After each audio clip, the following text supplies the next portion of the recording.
It is Oshkosh Live, powered by Redbird Flight. Good morning. It is 8:30 a.m. here Central Time. It is your host, Sean Bean, here with me again, my intrepid, awesome, esteemed co-host from day one, the group president of the Firecrown Aviation Group, Teresa Demers. Good morning, Teresa. Good morning. Teresa, do you mind if I make an unprepared statement? Uh-oh. Okay. I'm in trouble. Okay. So we are here on day 4 of Oshkosh Live, and after today, we'll have completed 16 hours of broadcasts, interviews, packages, stories, and it's been amazing. And you would think we've had a great 3 days, and we're here on day 4, and it would be very easy to just coast, right? I feel like we've done a great job. We can kind of coast through today, but this is no lame duck episode. This is no senioritis happening here, folks. We may have the best show of the week here today. Incredible guests, great stories, great packages from out in the field. So we're here to bring you the best episode of the week here from Redbird headquarters at Oshkosh EAA AirVenture, the world's largest, biggest, most awesomest aviation celebration. How was that? That was fantastic. You were worried for a moment, weren't you? No, well, just Clearly. for a moment. Yes, right, yeah. But no need to take that take again. You were amazing in that. Teresa, you and I were together a few days ago right here at the anchor desk. We've kind of gone our separate ways, and now it's back together again. Great to be with you. What have we missed? I mean, tell me a couple of the highlights for the past couple of days for you. How's it been since we've been separated and apart? Yes, well, I think that just talking to people, whether it's customers walking around or some of our trading partners, there's just such a sense of optimism. I think, that the business is good and people are excited. They're buying stuff, they're building stuff, and so that's been really the optimism has been really invigorating. Awesome. Yeah, that's great to hear. Things are looking good here at Oshkosh. We got a little bit of overcast. It's about 78 degrees. We're expecting maybe a little bit of weather to move through here later in the morning. Our amazing producer, as I've said many times, Kaylee Nix, has a meteorology background, so I've been relying on her to give us the most accurate forecast. So I've deleted the weather app from my phone, and I just text Kaylee or ask Kaylee, Kaylee, what's going to happen? And I think she's had enough. And she's been remarkably accurate. So I wanted to make sure we got in the tent before the thunderstorms hit, which may happen momentarily here. So well, it's going to be a great morning. We got all kinds of stuff coming from the Firecrown Aviation brands. Flying, of course, Plane and Pilot, Aviation Consumer, AvWeb, Kit Planes, Aviation Geeks. Teresa, you've got a pretty awesome portfolio of brands. Yes, our portfolio of brands in the aviation group is like no other in the world. We have all the customers, we can talk to all the audiences, and we have so many people that are fans of our brands. We have amazing writers, we have amazing advertisers. It's such a pleasure, such a humbling pleasure to work in the group. Awesome. Well, what better way to start? We have a big time guest to start off our show today, Teresa. Why don't you go ahead and take over the intro? Tell us who we have joining us here right now. Well, we have the folks from Blackhawk Aerospace today. Sorry.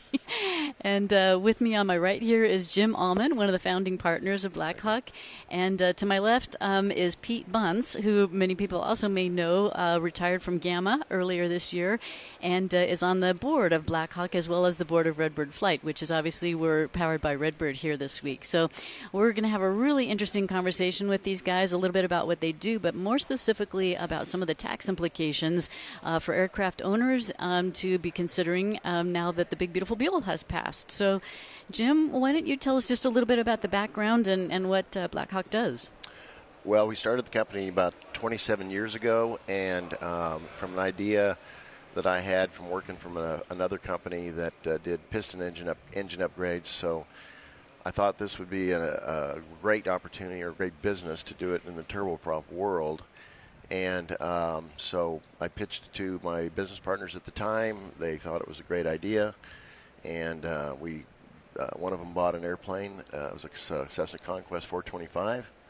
We purchased an STC that already existed, but we had to clean it up. It was very old school. Everything was handwritten. There was no computer files and all that. So we cleaned it up and got it reapproved and bought an airplane, upgraded the airplane, and I just said I'm just going to start flying it wherever I can. Anybody that will even have a remote interest in upgrading, I'll go talk to them, give them a ride. So my first one was in Denver, Colorado. I called the guy, and he said he had a Conquest, and he says, well, I don't think that'll work, but come on up. I went up there, demoed it, and he bought an upgrade, and that started the company. And then from there, we expanded into King Air aircraft, all the King Air series up through the 350 now. We did the Cheyenne series, the Caravan, all the Caravans, and of course the Conquest, and then we eventually now we do the Pilatus PC-12. Fantastic, yeah. So at the time you started, the idea of doing an engine upgrade on a turboprop was not really being done. Yeah, there was a couple companies doing it on a very small scale, and I had much bigger plans and dreams. I thought, that to do 1 or 2 or 3 or 4 a year was not a business model I wanted to be a part of. So my vision at the time was to eventually do 20, 30, 40 airplanes a year, and now, I mean, we will buy from Pratt & Whitney. We're probably the 3rd or maybe the 4th largest buyer of new Pratt & Whitney engines, PT6 engines in the world. So we're buying over 100 engines, brand new engines a year, and there's really not even many OEMs buy that many. So yeah, it's worked out. Yes, well, congratulations on that. Thank you. Yeah, you've really proven the model. That's fantastic. And obviously we may talk about it a little later, but there's some other business units that have been added on over time too. But let's just turn it over to Pete here for a moment. Now, Pete, as we start to think about these depreciation issues, how would you want to give us a little bit of the history? You were very involved in the development of what is now become the law and or the regulation, and how did we get to where we are, and how does that benefit consumers? Well, Teresa, even before I came to Gamma, so this is more than 20 years ago, bonus depreciation was looked at as a way to stimulate the industry in poor economic times. And everyone knows our industry goes in cycles. And so bonus depreciation would be implemented, which accelerated a normal depreciation schedule that businesses have for any type of equipment. And the whole intent was to stimulate manufacturing, domestic manufacturing in the U.S. So we used this, coming out of the Great Recession. While I was at Gamma, we used it, and we would go up on the Hill and lobby for it hard in both the House and the Senate. And over time, then that would wane, and then we would regenerate it when we needed it again. And it became a very useful tool. But you work those issues with the tax committee. So, we work authorization for like the FAA reauthorization bills and that. We work with the appropriators for annual appropriations. On the taxing bills, that doesn't happen all the time. There's only certain points in time where you can actually go in, work with the taxing committees up on the Hill to be able to get legislation through. Over the last several years and during the last administration, the depreciation schedule and bonus depreciation was waning. And obviously, we have been constrained within our industry because of supply chain and because of the drain of a lot of experienced labor and everything. So there was a receptive audience when the new administration came in and the new Congress to be able to say, okay, we're going to take up the tax bill the taxes were expiring, so they could use reconciliation to go ahead and start the process. So there were two very important pieces for our industry. One was to look at bonus depreciation. Could we get it even accelerated? A lot of people say it's bonus depreciation on steroids, and what is technically called is 100% or immediate depreciation. Other people have called it 100% expensing. But that was one element. The other one was the R&D tax credit, because before it was stretched out over such a long period of time, the companies couldn't use it like they really wanted to have heavy investment to try to get that return on investment and accelerate it up front. So those were the two issues that we at Gamma, representing the manufacturers, the modification companies, the maintenance organizations, really worked hard. And we were very proud that as all the sausage making happens when legislation comes through, that we got that. It's retroactive back to January at the beginning of the administration, and I really think it's going to be a key player to be able to keep us rolling on this nice trajectory that we have had coming out of COVID. It's been artificially constrained because of that supply chain and labor issues, but it's been positive growth, and it's kind of been a governor on the industry. And this is going to keep the momentum going. So I'm excited because, it's not only for new aircraft coming off the line. We can modify an aircraft. People can buy new components, props, engines, avionics, and use this 100 or immediate depreciation to their advantage. So I'm excited about it, as well as the R&D tax credit. People don't realize, you think of R&D, these big companies go ahead and do it, but I know Jim spends a lot of time, because there is a lot of R&D that has to come into being able to mate new engines with especially an older aircraft to see how we can bring it up to standards and really breathe new life into this old equipment. So, and that's why I'm excited to be with Blackhawk, because there is such value in really enhancing the safety of these older aircraft and being able to keep more of them. So we're an expanding industry. We're not constrained by a finite number of aircraft. We want more aircraft out there. Right. Well put, and thank you for the background on that. It's fun to hear from an insider how that sausage is made. So that's fantastic. And so Jim, tell us a little bit more about how the R&D credit actually does affect you, because I think Pete's right that there's the notion that the big companies that are making big whatever. But so how do you guys, like, what goes into actually figuring out this engine's going to now work with this plane and we can? Well, over the last 27 years, this mostly came out of my head. It was kind of like, I think this will work. And then I'll sit down with the engineers and say, okay, this is my idea and what I think we can do. And a lot of times, because they know, it's going to be a lot of work, they'll tell me 15 reasons why it won't work. Oh, of course. But in the end, we'd come to agreement. But there is... What we're trying to do is increase the performance of the aircraft, increase the safety of the aircraft, and modernize the aircraft. Yeah. So a lot of these airplanes were built, in the 70s, and they're still flying. Mm-hmm. And their engines were built in the 70s, and their avionics were built in the 70s. So you have to do flight test programs, and you have to figure out, will this engine fit in this airplane and not require a wing modification or anything like that. Right. And same thing with the avionics. I mean, Garmin, our friends at Garmin, did such a fantastic job of bringing new technology to the cockpit that has increased the safety, 100-fold. I have Garmin in my airplanes, and I'm amazed at what they can do, and I'm looking forward to seeing the research and development that Garmin will do over the next 5 years to even make it even cooler. Right. So, yeah, we do a lot of engineering. We do a lot of research and development. We're always looking at an airplane saying what can we do to make that airplane safer, faster, perform better. And for a perfect example, we put a higher horsepower engine, significantly higher horsepower engine, on the Cessna Caravan. And we've sold those up into Alaska and Canada, and they have historically had an issue with icing. Yes. It builds up a lot of ice. The speed starts dropping off, and there's a little light that comes on that says you must get out of ice, basically, because you drop below this airspeed. And a lot of them were lost because they just iced up too much and didn't have the power. Mm-hmm. Well, we gave them the power, and the light never would ever come on. Wow. And the research and development we did into ice shapes on the airplane, and then flying up into Nebraska and loading it up with so much ice. We had videos of this ice and be sticking out from the wing this far. No kidding. And we just throttle it on up and keep climbing right up out of it. So it's a huge safety factor. And then we've got operators in Africa, and the UN uses them to go into grass strips or dirt strips or jungle strips to take supplies in and medical supplies and take people out that are needing medical attention.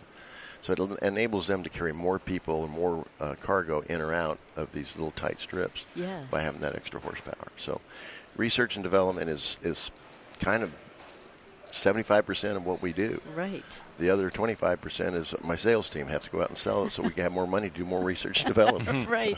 And keep expanding the capabilities. Exactly. I mean, those were some great use cases that you mentioned about, more sort of humanitarian types of things. And then obviously the situations in Alaska or in very, very cold countries, icing countries. So, areas. So that's wonderful. And so I think one of the key takeaways today for the viewers is that that take advantage now.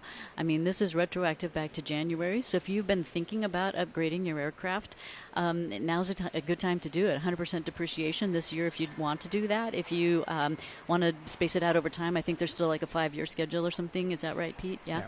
But and you could take 50% up front, okay, too, and then amateurize the rest of it. Okay, yeah. So well, it applies to engine upgrades. It applies to avionics upgrades.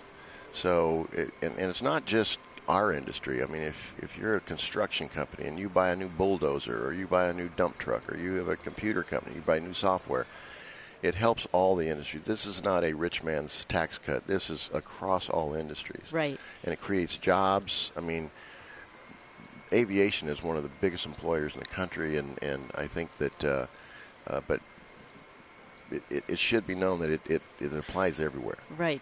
That's a good point, and I so appreciate you guys coming on today. This was a great education for the audience, and a little promo for Blackhawk too, and well Thank done. you. Congratulations on building such a wonderful company, and thank you, Teresa. It was a real pleasure talking to you. Yeah. Thank you for coming. Yeah. Thank you, Pete. Thank you, Pete. Jim. All right. Thank If they want to learn a little more about Blackhawk, what is the URL?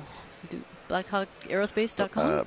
Blackhawk Aerospace.aero, A-E-R-O. .aero. Okay, check out BlackhawkAerospace.aero. Thank you. Thank you so much, gentlemen. Yep. And Oshkosh Live, powered by Redbird Flight, continues. We got that was a great segment. Thank you, Teresa. Yeah. And we've got more action coming. The desk is. There's a lot of activity happening right now. We've got our next guest moving up here. We're starting to see the thoroughfare starting to pop up. The Redbird booth, typically these doors open up and people start to pour in, sticking their heads in the simulators. But everybody is really going to dig this next segment. It's a very cool story, and we're very excited to be a part of helping share it.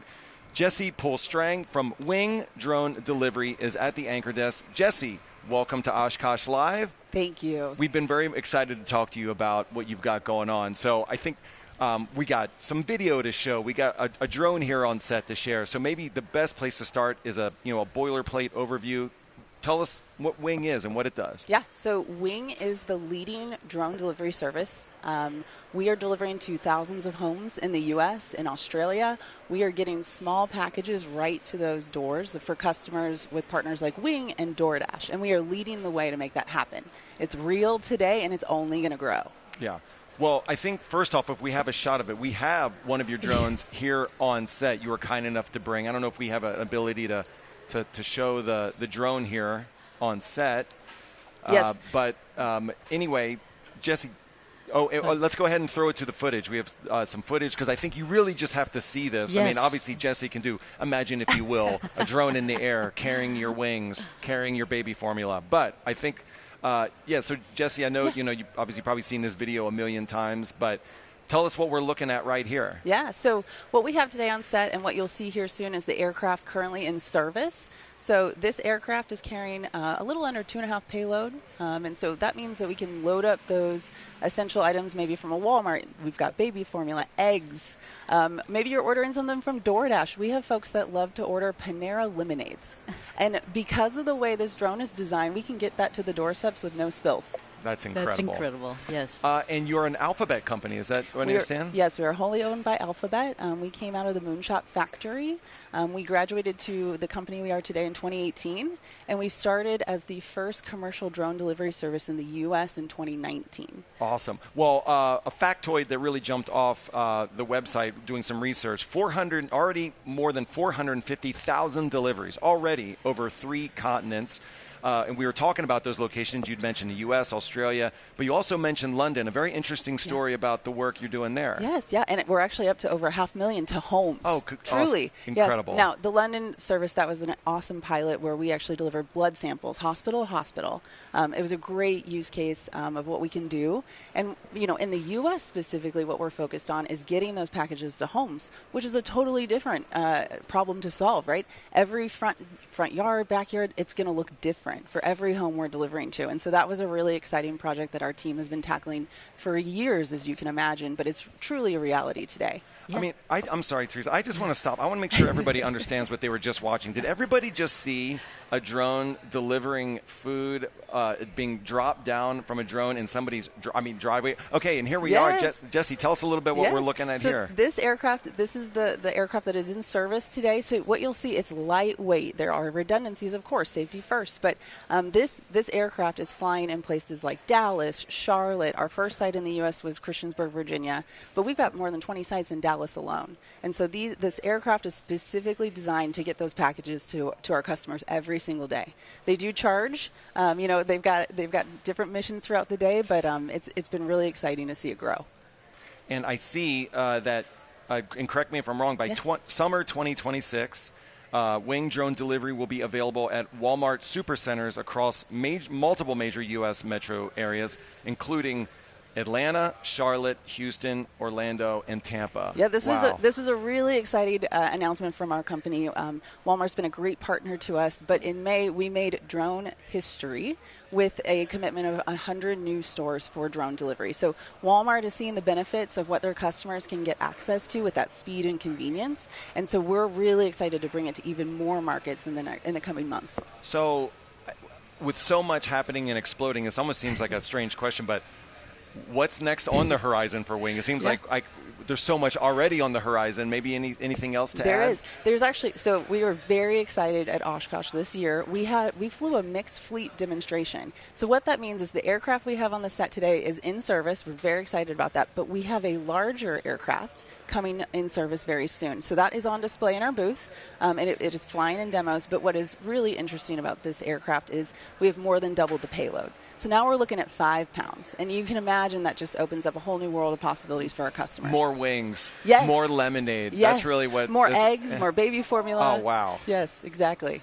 So what's the best way for those who can be affected and impacted by Wing to learn more about you and what you do? Yeah. So if you're interested in getting drone delivery, I mean, again, our flight times once we're in the air, it's under 5 minutes on average, which is just really exciting to see. So if you want to see that for yourself, wing.com/getdelivery, that will tell you if you're eligible. If you're not eligible yet, you may be very soon, and we will let you know. Right. So a couple other questions, just thinking about the logistics of this.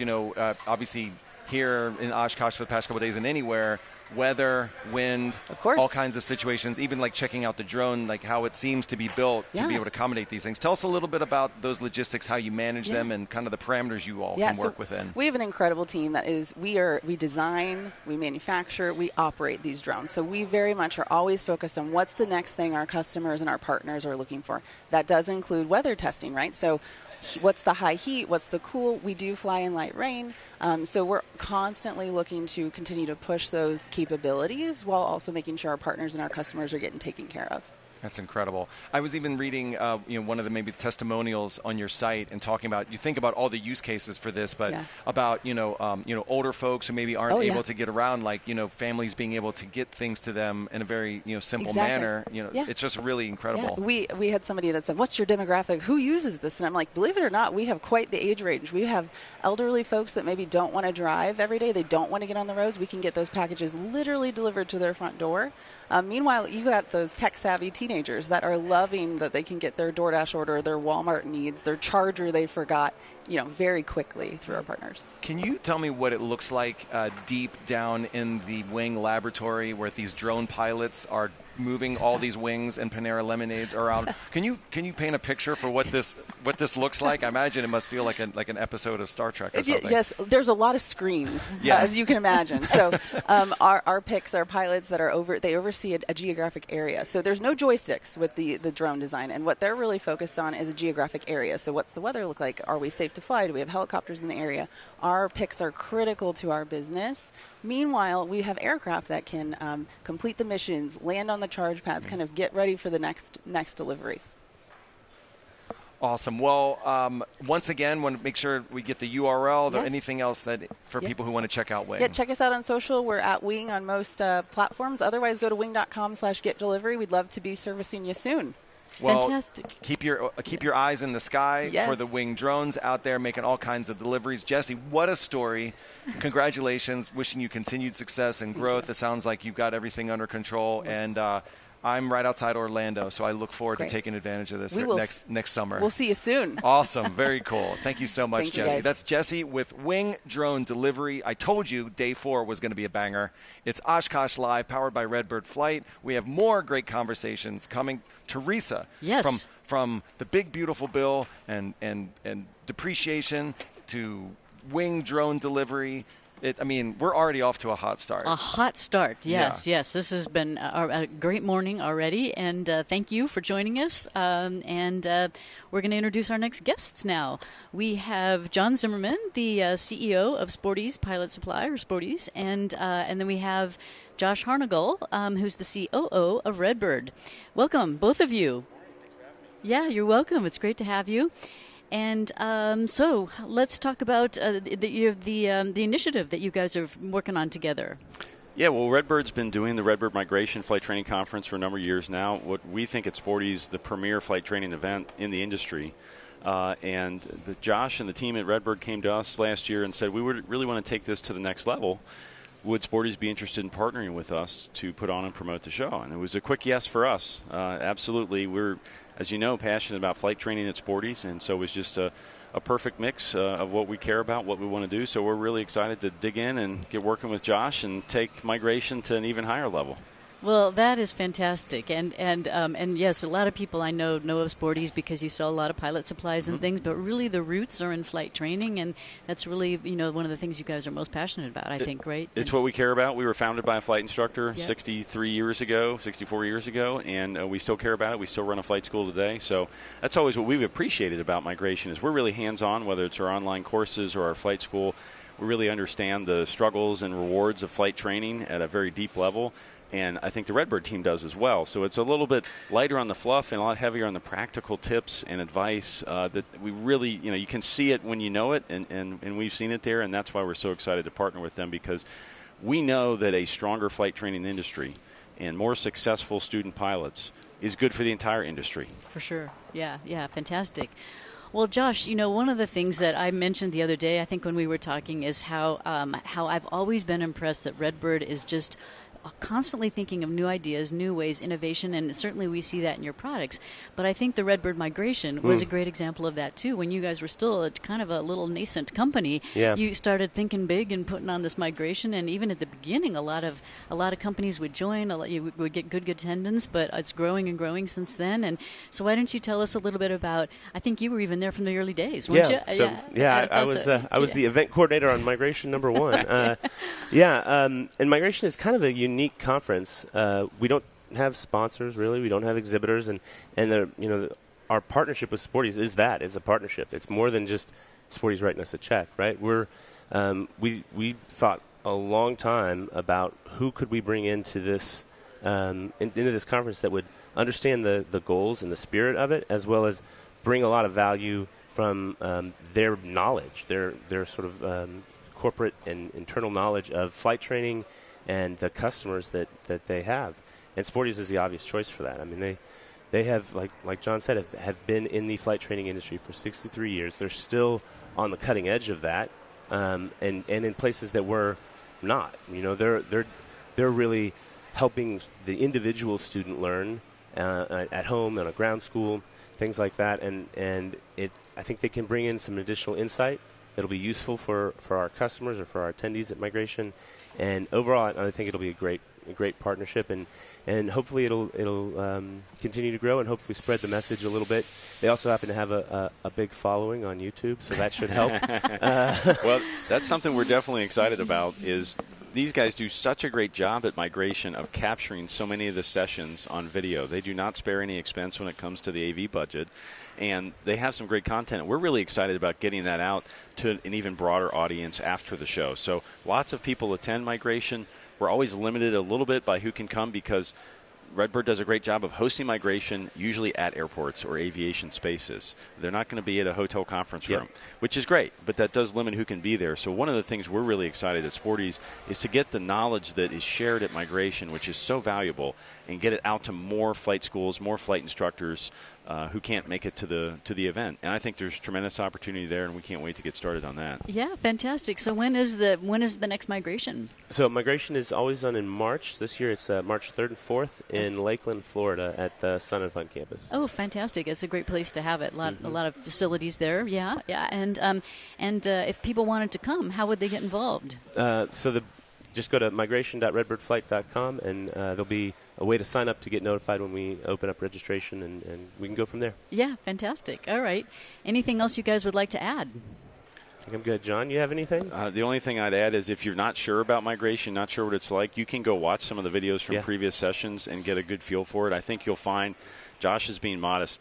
This is not a sales pitch by Redbird. This is an industry event, and some of the content is just world-class in terms of practical, applicable stuff you can use tomorrow as either a line flight instructor or a flight school manager. So if you're not sure about migration, not sure what it's all about, go check out some of those videos. I think you'll be really, really impressed. I know we were. Yeah, thank you. And I was at one migration several years ago, and I was impressed. And certainly the caliber of the people that you have that come and do some of the talks is incredible, like no other place. So congratulations on that, and congratulations on the partnership. It seems very synergistic. I think it's going to be fantastic. Yeah, we're looking forward to it, and we hope we see you there, too. Thank you. All right, thanks for the invitation. Okay. I probably will be.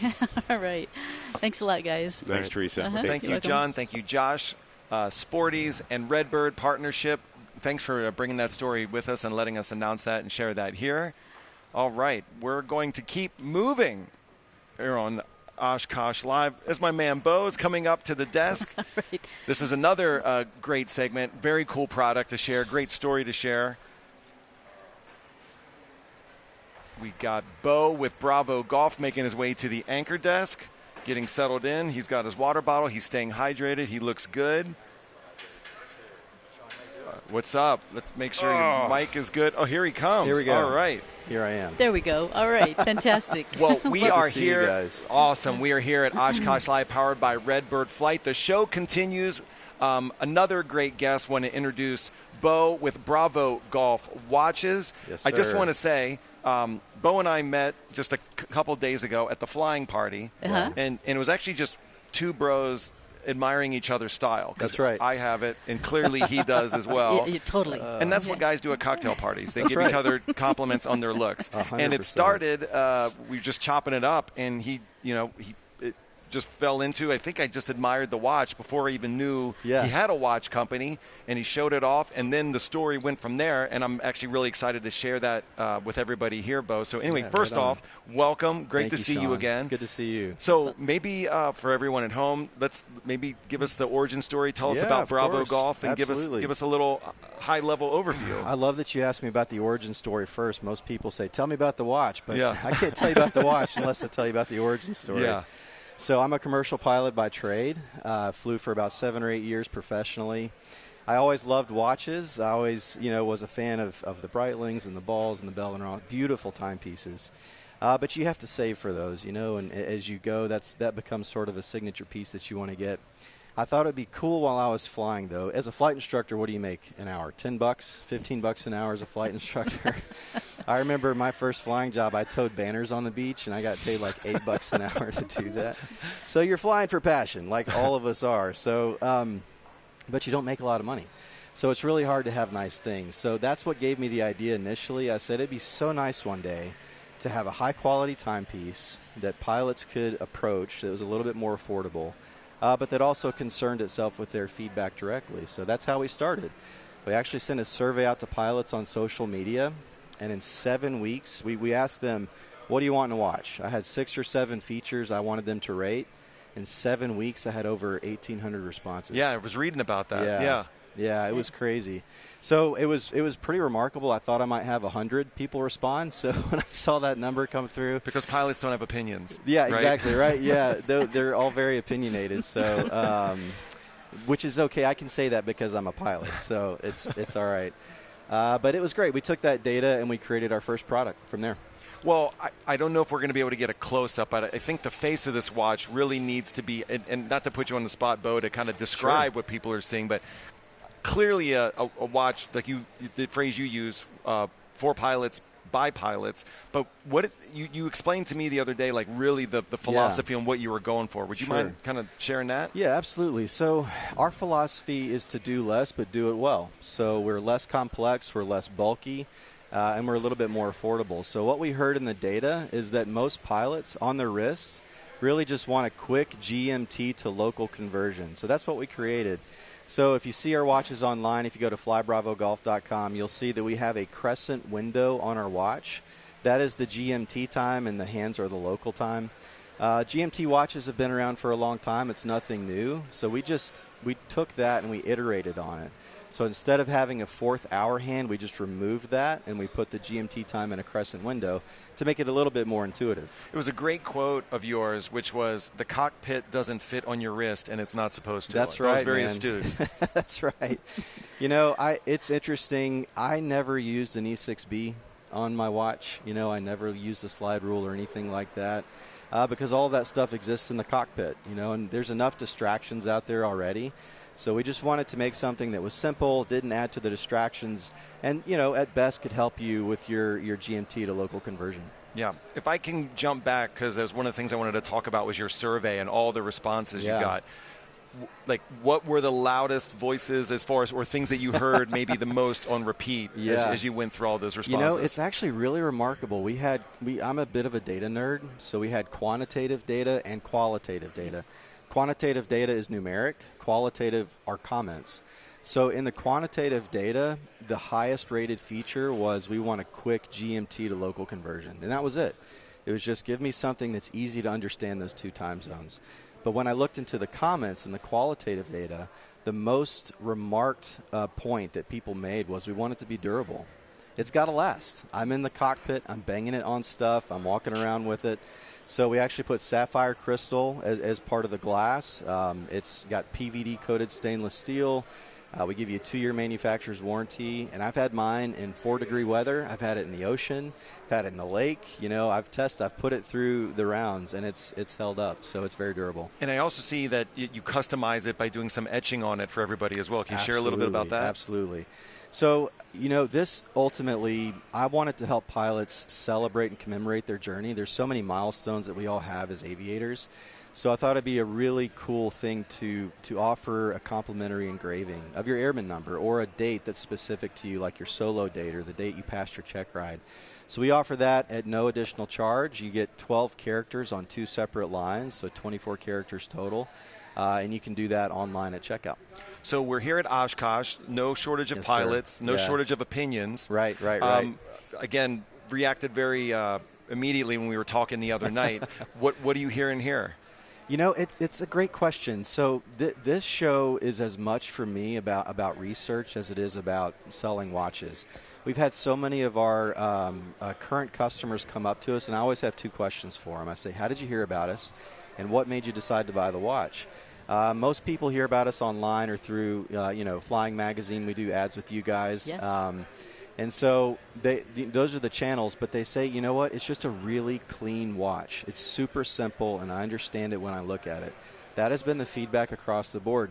And that's very helpful for me because that helps me, informs our product development life cycle. So you'll see some additional timepieces coming out this spring that follow that, sort of that philosophy. Yeah, I was about to ask. Certainly, no shortage of directions you can go in the watch spaces, like you said, as you expand the line. But is it too much to think about? Like, are you a watch company? Is that where you see the company being down the road, or do you have your eye on anything else? Can you share or not? Or?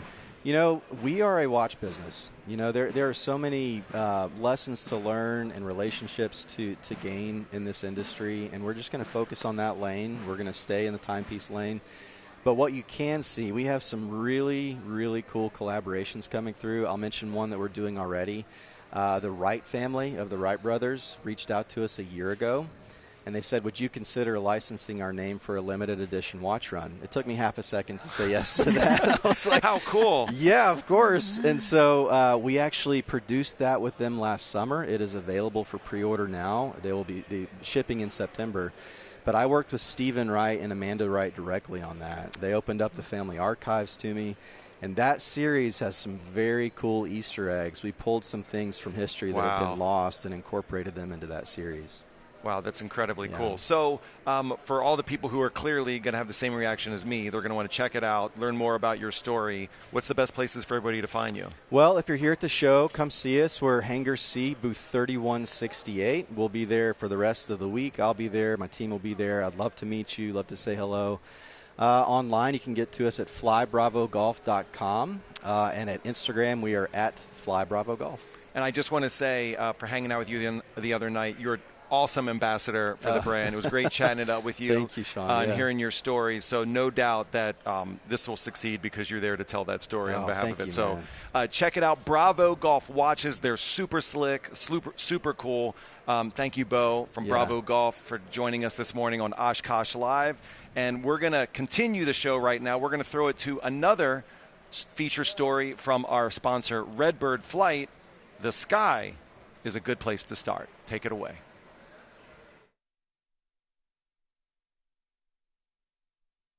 So I think if you had asked like 6-year-old Kat what she wanted to be doing, probably would have said astronaut. And that was where I was wanting to go for a long time. I mean, it's taken a different form, but I think that's really where like the love of aviation, that kind of stuff came from. I started, in high school, and then as I went to college, a lot of what I wanted to do, like my professional life, or what I thought the direction was going to be, was kind of life sciences. So I studied biology, loved that kind of stuff. Aviation was almost just like this hobby on the side, as silly as that sounds, but I found a great community doing that, and so it was like the more time I spent with the community and around airplanes, airports, like kind of just immersing myself in a lot of those opportunities, I think the more is like, well, we'll just see how far this goes kind of thing. And it turned into like this really incredible opportunity I never thought I'd have in the Air Force. So really pleased about that. But yeah, it was a gradual process. I think I was lucky that I was able to pursue it mostly as a hobby and not necessarily consider it as like a big professional aspiration at the time. And it just, grew from there. It was a newer program, hadn't been established yet. I just heard that it had been pitched to the school district as this is something that we'd like to include as part of the STEM curriculum. And they were on board, which was incredible. The way the curriculum was structured was very much in line with what the FAA looks for as far as ratings. So it was great because it was like a classroom environment. You got to be there with your friends. And then the instructors they had were awesome to kind of instill that passion and excitement for just how cool like flying and aviation could be. But it was very much like, okay, one semester was FAA private pilot ground school kind of stuff. So really just starting from there, and then with the end goal being to go take that 50-question FAA exam at the end of it and pass at least the ground portion. And so a lot of the courses were structured that way. There was an instrument course very much along the same lines. So kind of taking what the FAA requires of those things and what a flight school would really provide, and then bringing that into the high school curriculum, which was amazing.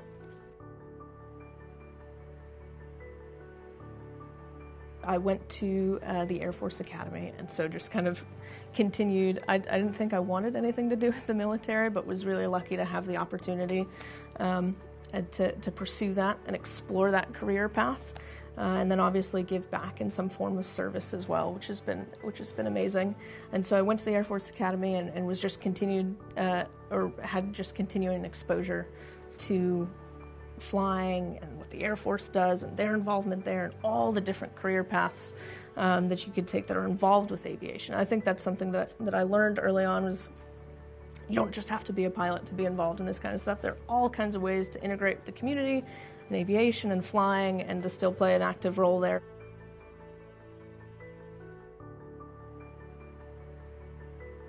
I went on after graduating to combat systems officer training, which is in Pensacola, Florida. And then from there, now I'm in weapons systems officer on the F-15E, the Strike Eagle variant. And that's been incredible. So it's like still being involved, not as a pilot, but like involved in the community and getting to go through training and then do all these really cool things from there. So this was a thank you note I sent to the first teacher I had that really was a mentorship in aviation for me. It was Mr. R is what we all called him, and he was the guy that came with a vision to the school district to start an aviation program at the high school, and then also encourage us to become part of it, and provide us the resources and mentorship to continue pursuing those dreams. I said, "Dear Mr. R, I've been meaning to send this to you for a while now. Just over 2 years ago, when I accepted an appointment to the Air Force Academy, there were two things I knew. One, that I was agreeing to join the military, and two, more importantly, they had a flying team. There's a whole list of things I should have done more research on, including what basic training would be like and potential career choices down the road. But I focused most of my questions on learning about the flying team and how to get on it. It was a long 6-month tryout process, but now I find myself humbled to be one of the 9 cadets in my class to have had the opportunity to be in the most advanced airmanship program at USAFA. I'm sending you one of our team patches because it is the most sincere thank you I can possibly give. Without your enthusiasm, vision, and mentorship, I would not be able to wear that patch on my shoulder of my flight suit. Thanks to you, I will never forget the sky is a good place to start."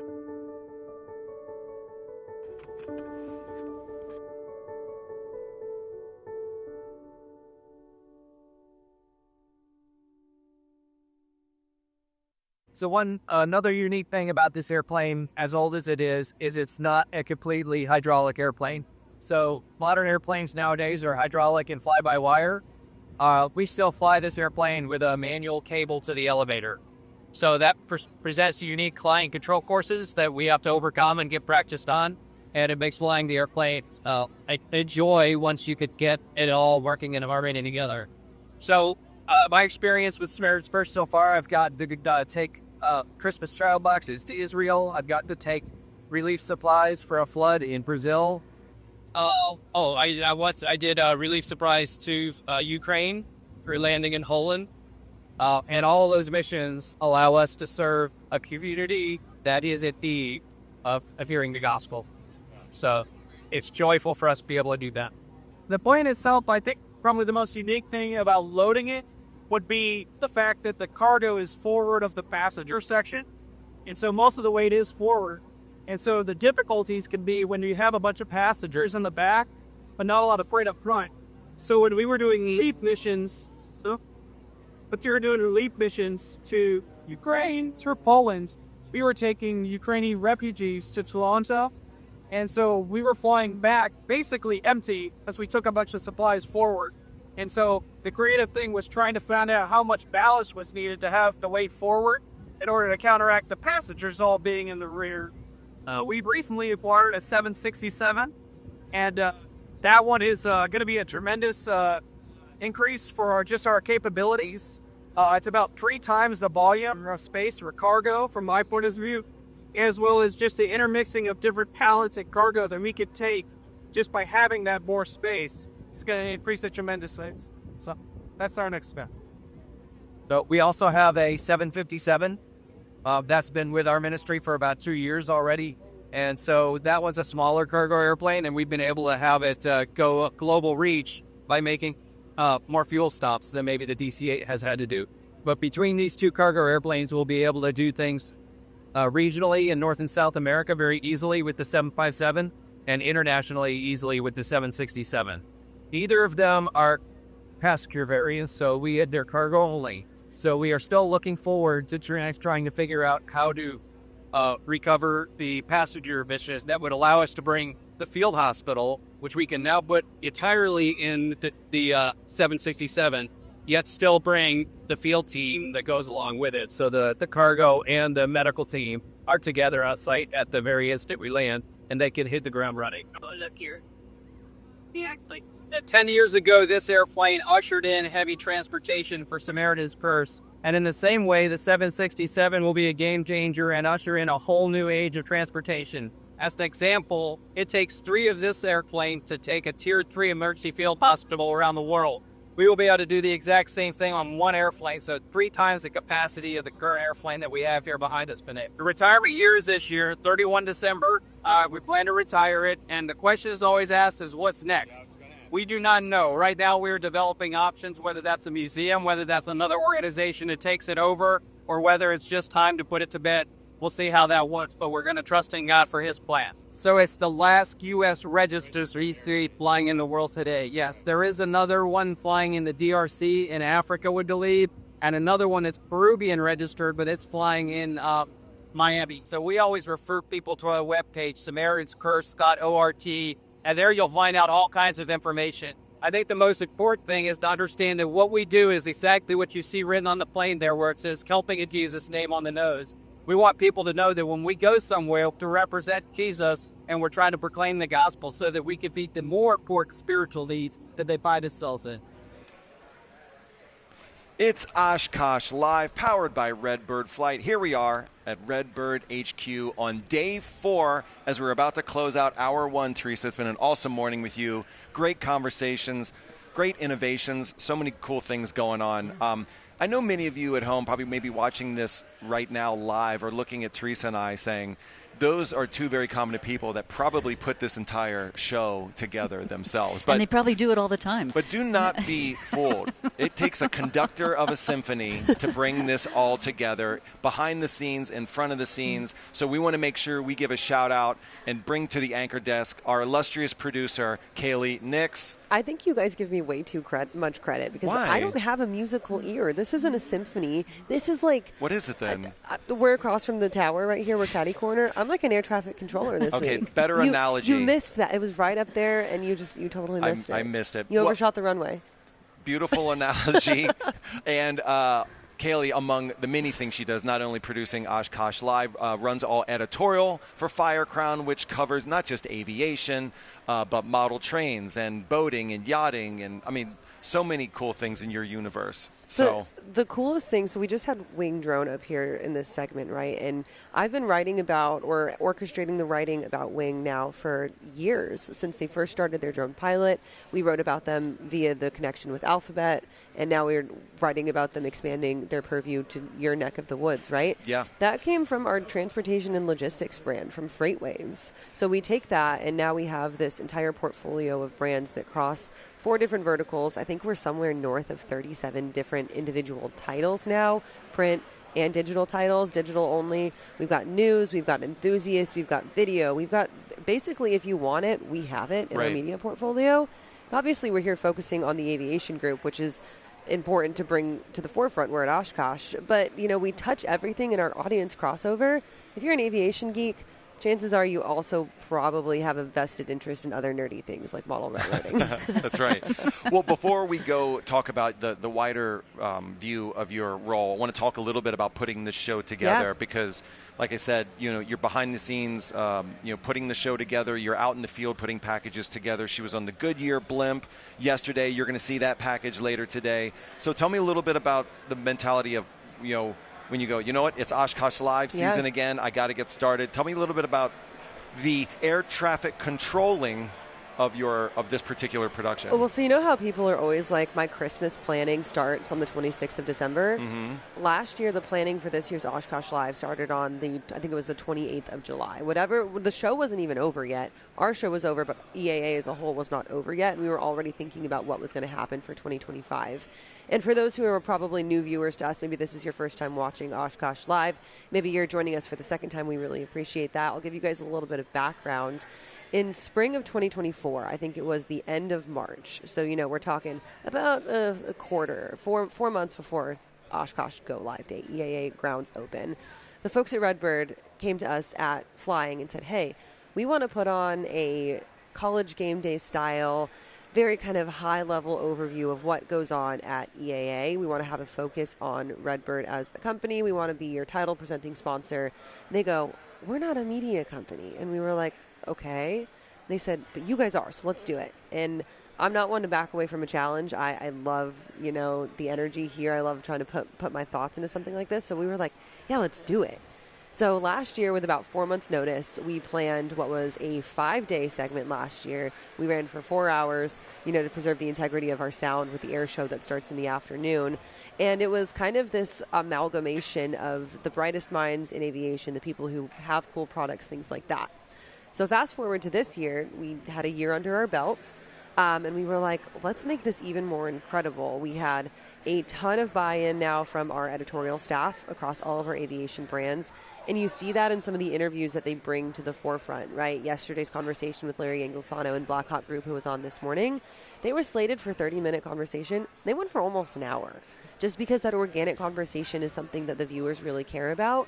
And it's an experience and a chance to experience what goes on at EAA for the folks who maybe don't have the means or the resources to come and join us.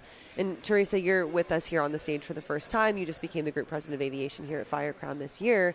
And I want to throw it to you a little bit and pick your brain. How has your experience been in the media side of things? Obviously, you came from Lightspeed, so you were in the equipment world. Now you're here writing, talking about it. And how do you feel you have a very unique perspective from us, from how we do a good job of covering the industry and being those high-level, I guess, coverage source? Thank you for asking that. So here at Oshkosh, I've had the opportunity to meet some of our writers and editors for the first time, and some of them are people that I've read their profiles and I've read their articles over the years, and but to meet some of them in person, it just is mind blowing, the amount of expertise, the dedication, the passion, the people that are participating in all of our brands, whether it's Flying Magazine, Plane and Pilot Magazine, Planes Magazine, AvWeb, the digital only aviation consumer. I mean, they're all here. They're all covering their beat, and they bring, in some cases, decades of experience. To and they build their own airplanes. They're flying their own airplanes. They live in the community, and they have the ability to bring forth stories from the community. And so to really get, of course, I've been a subscriber to Flying for many years and read the publication, and I've been a pilot for almost 30 years now and stuff. And so so all of that, but to kind of be on the inside and on the backside of that, and to see it is just I hope for our viewers really can appreciate the absolute depth of commitment, also to the kind of the integrity of everything that we're covering. And so that's been really, really not an eye-opener, but really kind of humbling, I think, to me, to see that. And then, of course, we've got our sales team who's here, too, who are, that's the other side of the equation in a media business, and also just people who have been, in some cases, with their publication. Firecrown's kind of a new amalgamation of all this, but some of as we acquired the titles over time, some of them have been with their publication for 20 or 30 years as well, and are well known in the industry, and so it's fun to travel with them and just see the respect that our advertisers have for our sales team as well. So it's an incredible group of people, and I'm just really proud to be able to join the team and help out, kind of putting this whole thing together. And so it's been great. Sean, you asked me about, I'm sorry to cut you off here, but you asked me about what it takes to put on this level of production, and I would be intensely remiss if I did not verbally say thank you to every single person that it took to put this on. And obviously we've shouted out Redbird, our title sponsor, a ton, but every single one of these segments has a sponsor that is supporting us behind it, and we say thank you to them at the end of every single segment. But I also have to, shout out the staff at EAA, the grounds crew here, the people who built the Redbird booth, the people who are going out and bringing their PR company here, the people who said, hey, you know what, we're with Wing Drone, why don't we bring the drone to the set? That's the type of stuff that really makes this tick and makes it work and makes it worth it for you guys. We have to, thank the people who fill up the golf cart every single night with gas, because without them, I wouldn't have gotten over to the Goodyear Blimp without having to walk like a mile and a half and taking an hour.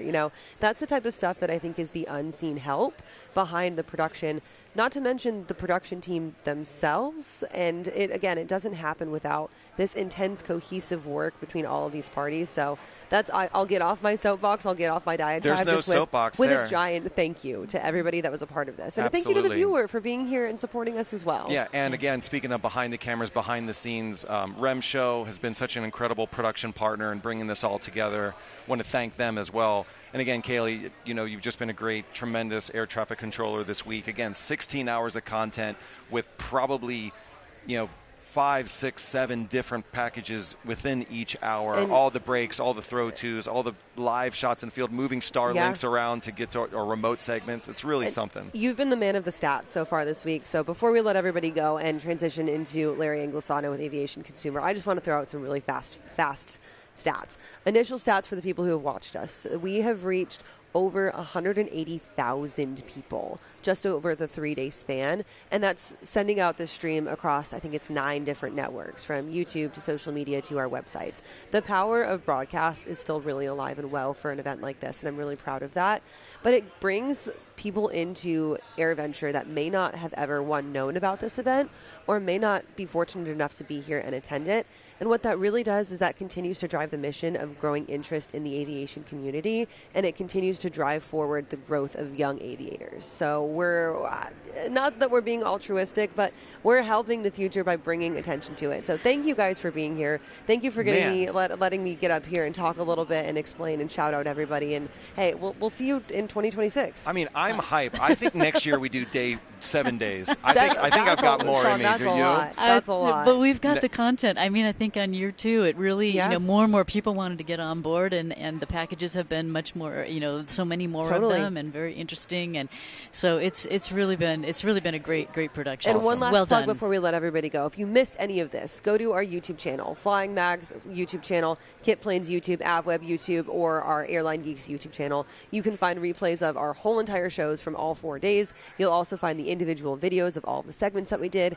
I have about 4 hours of bonus content, so we really could have had another show tomorrow, but I've got bonus content that's going to be going up as well, an Oshkosh Extra, if you will. So find us there, find us on social media, subscribe to our magazines, all of the above. Awesome. Kaylee, again, it's been an awesome week. Thank you so much for all the support. And we're going to keep it going. I know it sounds like we're wrapping up, but we've got hours of content still to come, some of our best packages of the week. But now let's turn it over to Larry Anglosano with Aviation Consumer out in the field. Stay with us at Oshkosh Live, powered by Red Bird Flight.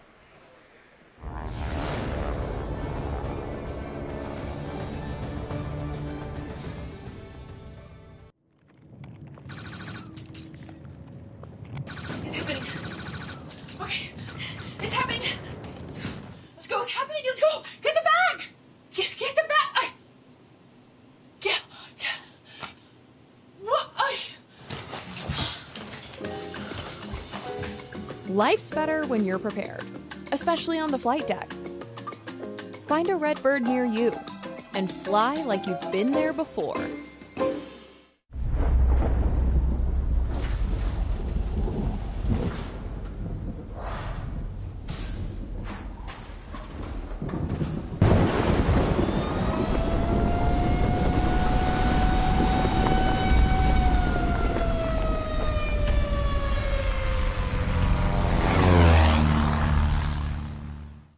Next.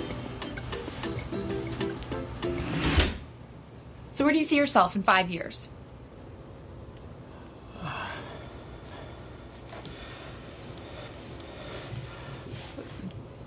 Trashed.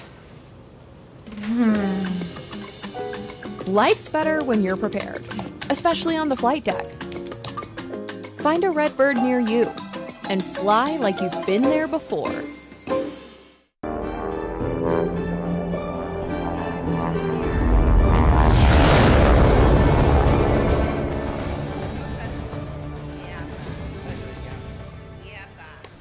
Aviation Consumer Live, part of the Firecrown Oshkosh Live series.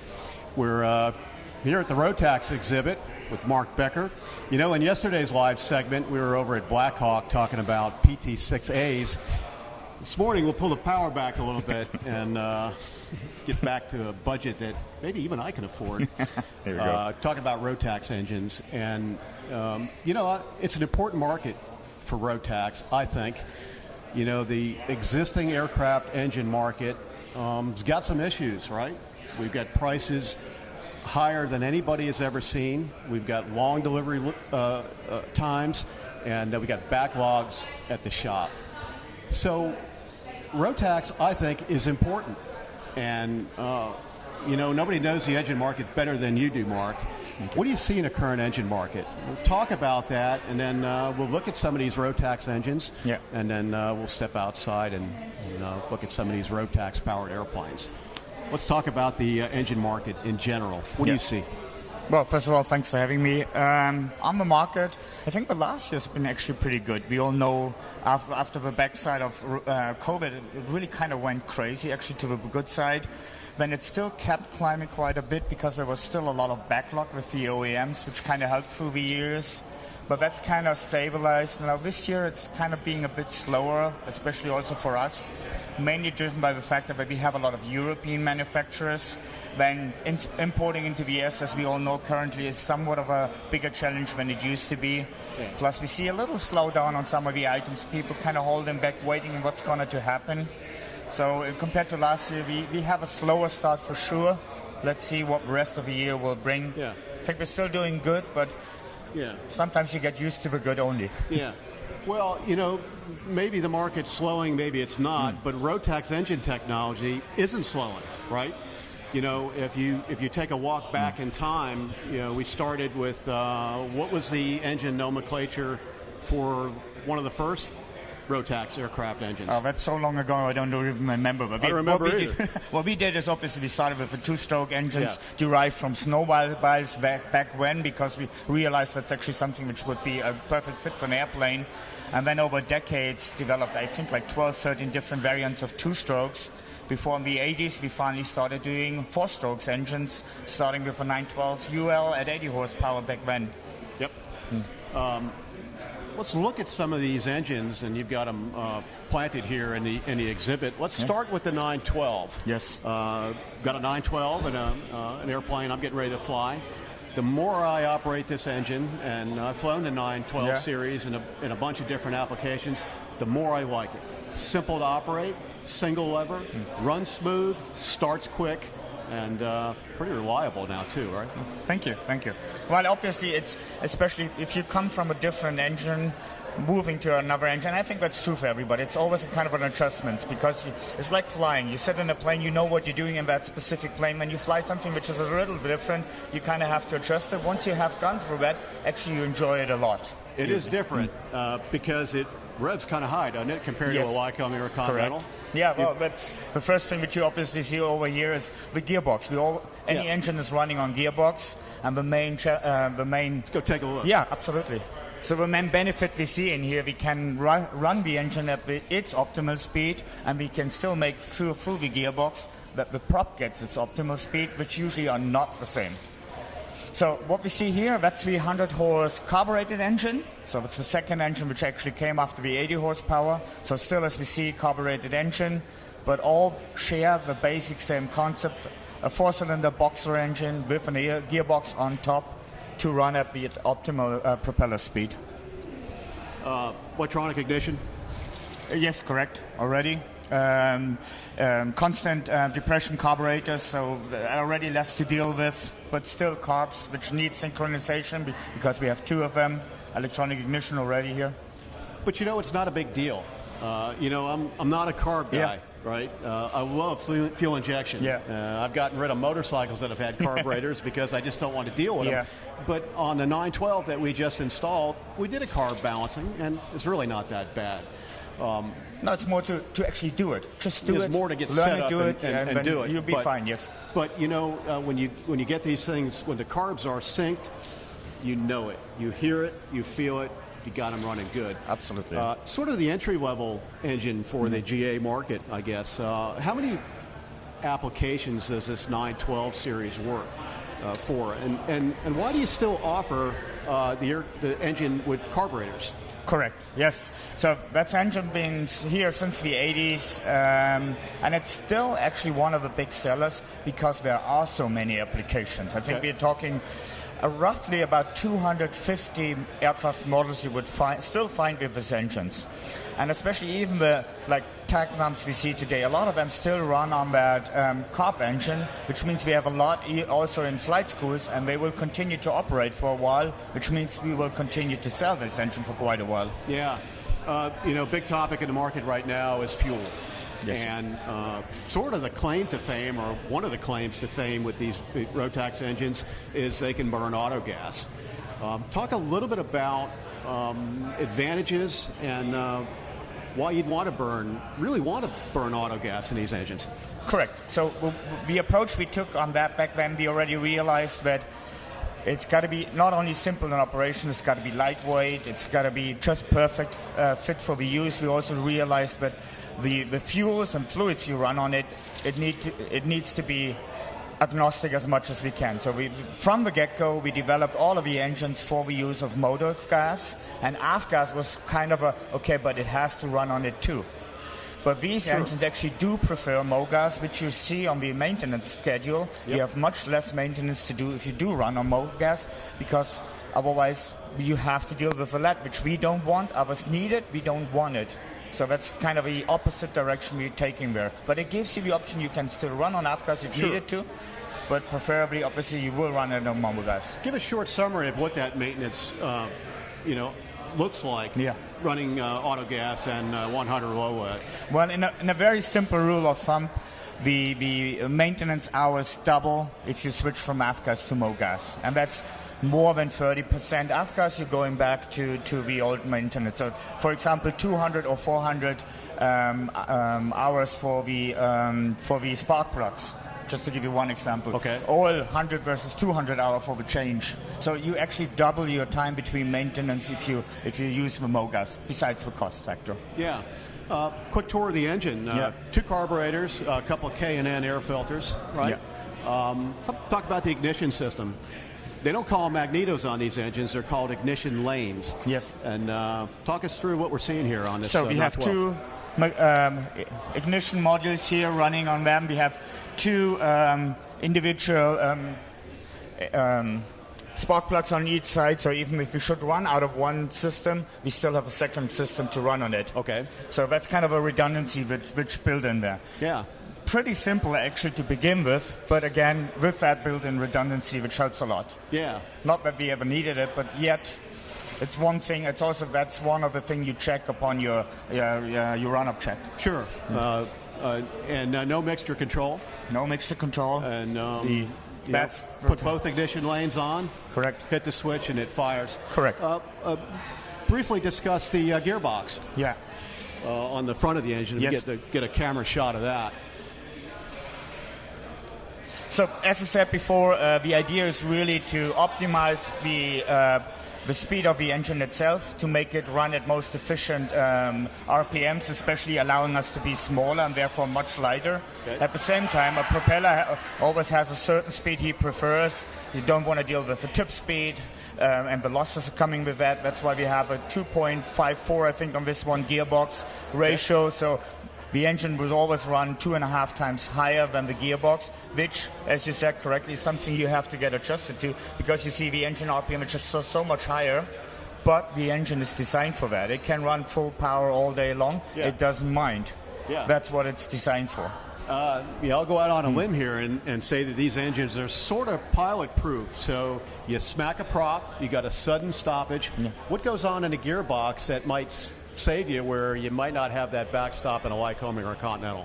Correct. That's a nice addition to that. We're running an overload clutch in there, so when should you have a prop side or any other issue on the prop side, the overload clutch will kick in, which will prevent damage to the rest of the engine. So what you do is you do a check on the gearbox, you do some checks on the engine itself just to ensure. But 99% of the time, that's all which needs to be repaired, besides this little prop in the front of it. Yeah. But the engine will continue to work. Yep. Simple oil filter. Looks like the filter on my Honda engine. Yes. Yeah, it's a pretty simple oil filter to begin with. No safety wire. No. Hand. Because it works. Just don't need it. No, you don't need it. Twist it on. Don't over-torque it. Twist it on. You do it hand-wise. You can do it by hand. Gasket. Yeah. Let's move to the injected 912. Absolutely. So that's one we see over here. First introduced in 2012. Okay. I think the major thing you don't see carbs, and you have a big airbox taking care of that. Okay. And please. And the one thing we don't see yet, you have a FADEC system controlling the engine. That's helping another.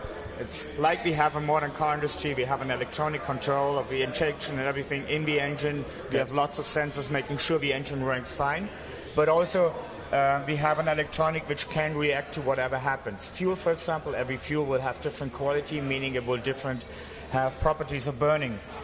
The IA series will detect that and can react to that to a certain degree, which helps it also to run more efficiency. So here we're talking something like in the area of 4 gallons an hour on cruise speed, which is very efficient.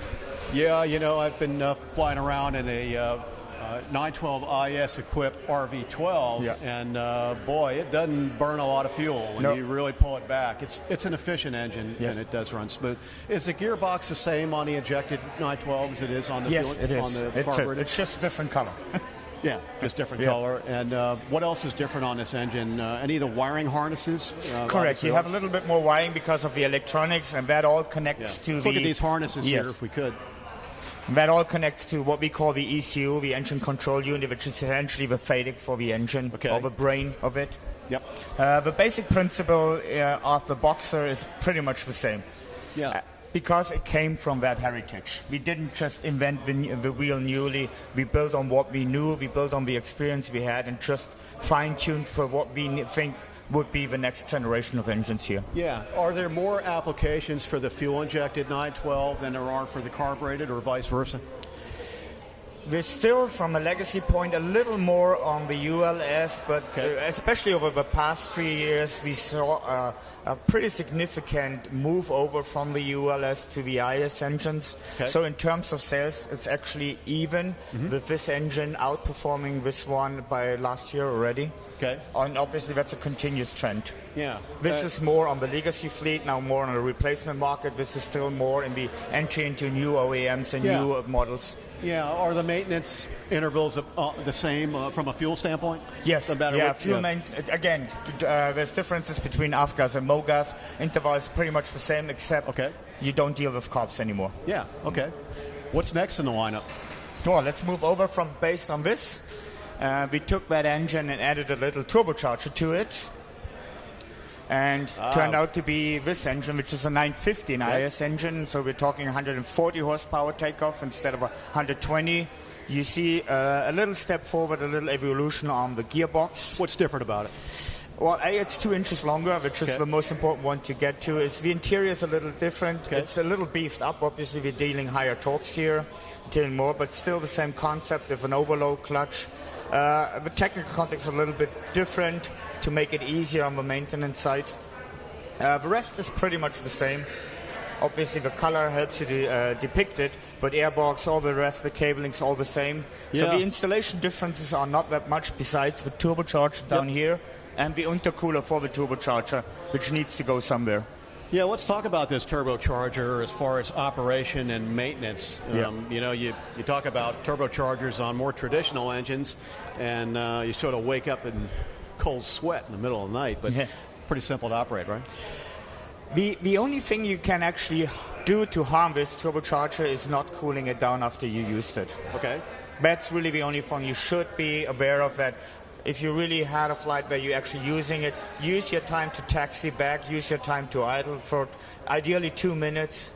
Then you won't talk about, and especially you won't dream about that turbocharger anymore. Turbocharger That's the is a whole turbocharger idea of is a it. turbocharger, It's actually an in-house Rotax design. We do it ourselves. Okay. But there's an important decision from us from back from a 914 where we learned, let's do it in-house. And let's get a shot of the intercooler, right? Yeah, the intercooler's not in. It would be in between these two hoses here. And depending on what installation you would put the intercooler rather at the front, combine it with the oil cooler. But here we don't have it on display.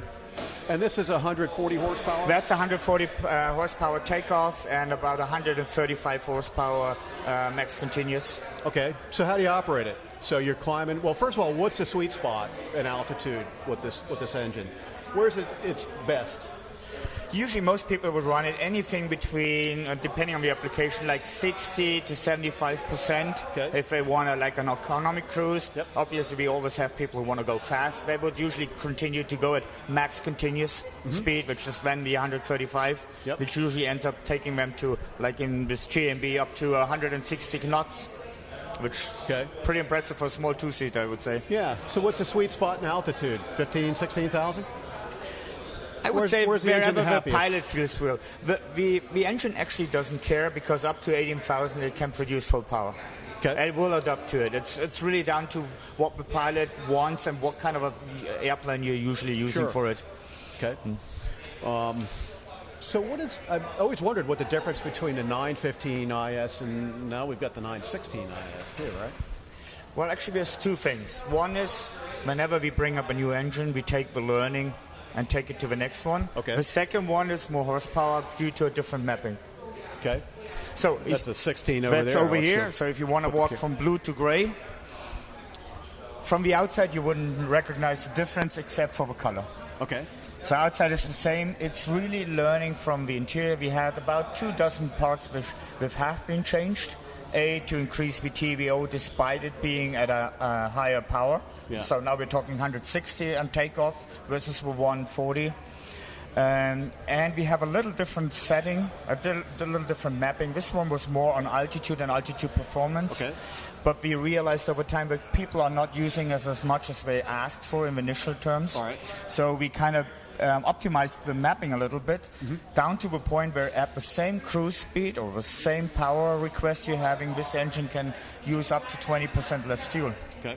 So it's even more on the efficient side, yet at takeoff it takes more power. Then, however, it would also take more fuel. Good.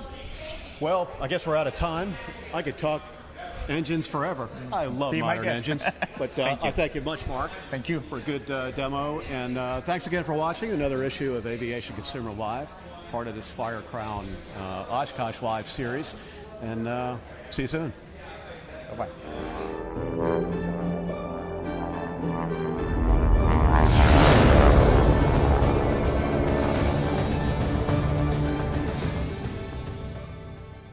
Hey everyone, Kayla McLeod here with Plane and Pilot Magazine, and this morning, day 2 of EAA AirVenture Oshkosh. We are here in Hangar C, and I am with Ryan Braun, the COO of Uavionics. Ryan, thanks so much for having us this morning. Yeah, thanks for coming over. Awesome. Well, we'd love to just see what's going on at y'all's booth here. I think it would just be super awesome to see what's new with Uavionics, maybe do a little walk around of the booth, so to speak, and maybe hear if y'all have any exciting updates or discounts for show attendees. Absolutely.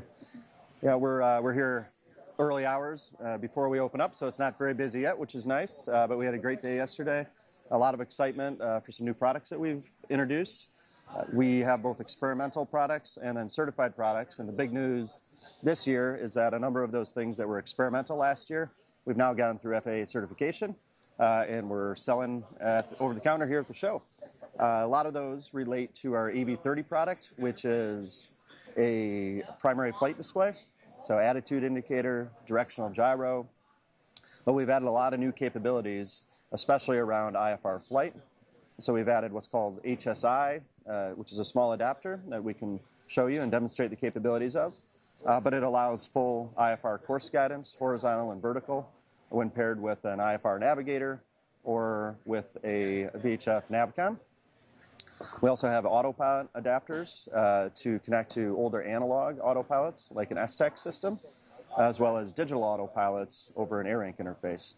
So what we've done is we brought a lot of the existing equipment that the pilot has in their cockpit, and we've enabled connections to those things, which is really a big value add for the customers who currently were flying VFR and wanted to make that connection, but not have a bunch of legacy equipment, legacy HSIs and things like that.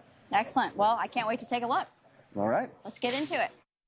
All right, Kayla. So this is a stack full of our AV30s here. We have 4 AV30s, one of our AV20s, and then a trio autopilot here. Awesome. So this is kind of a typical cockpit that you might see, very well equipped, having this many of their digital instruments. And then we have an Avidyne IFR navigator here. So this could be a Garmin navigator, could be a modern Avidyne navigator, or it could be something that's pretty dated. They all have the ability to communicate with their instrumentation here. So one of the new things that we've added is this adapter right here. It's called AVHSI, and it enables all of these things to speak together. So when we released the AV30 a number of years ago, it was a really, really nice standalone instrument. So it functioned on its own. It didn't connect to other AV30s. The AVHSI basically sets up a network, creates a network for all of these to talk to each other. So when you change your barometric pressure on one of these, it updates it on all of them. That's when you awesome. update your set altitude or your heading bug, it updates on all of them. And when did y'all roll that out?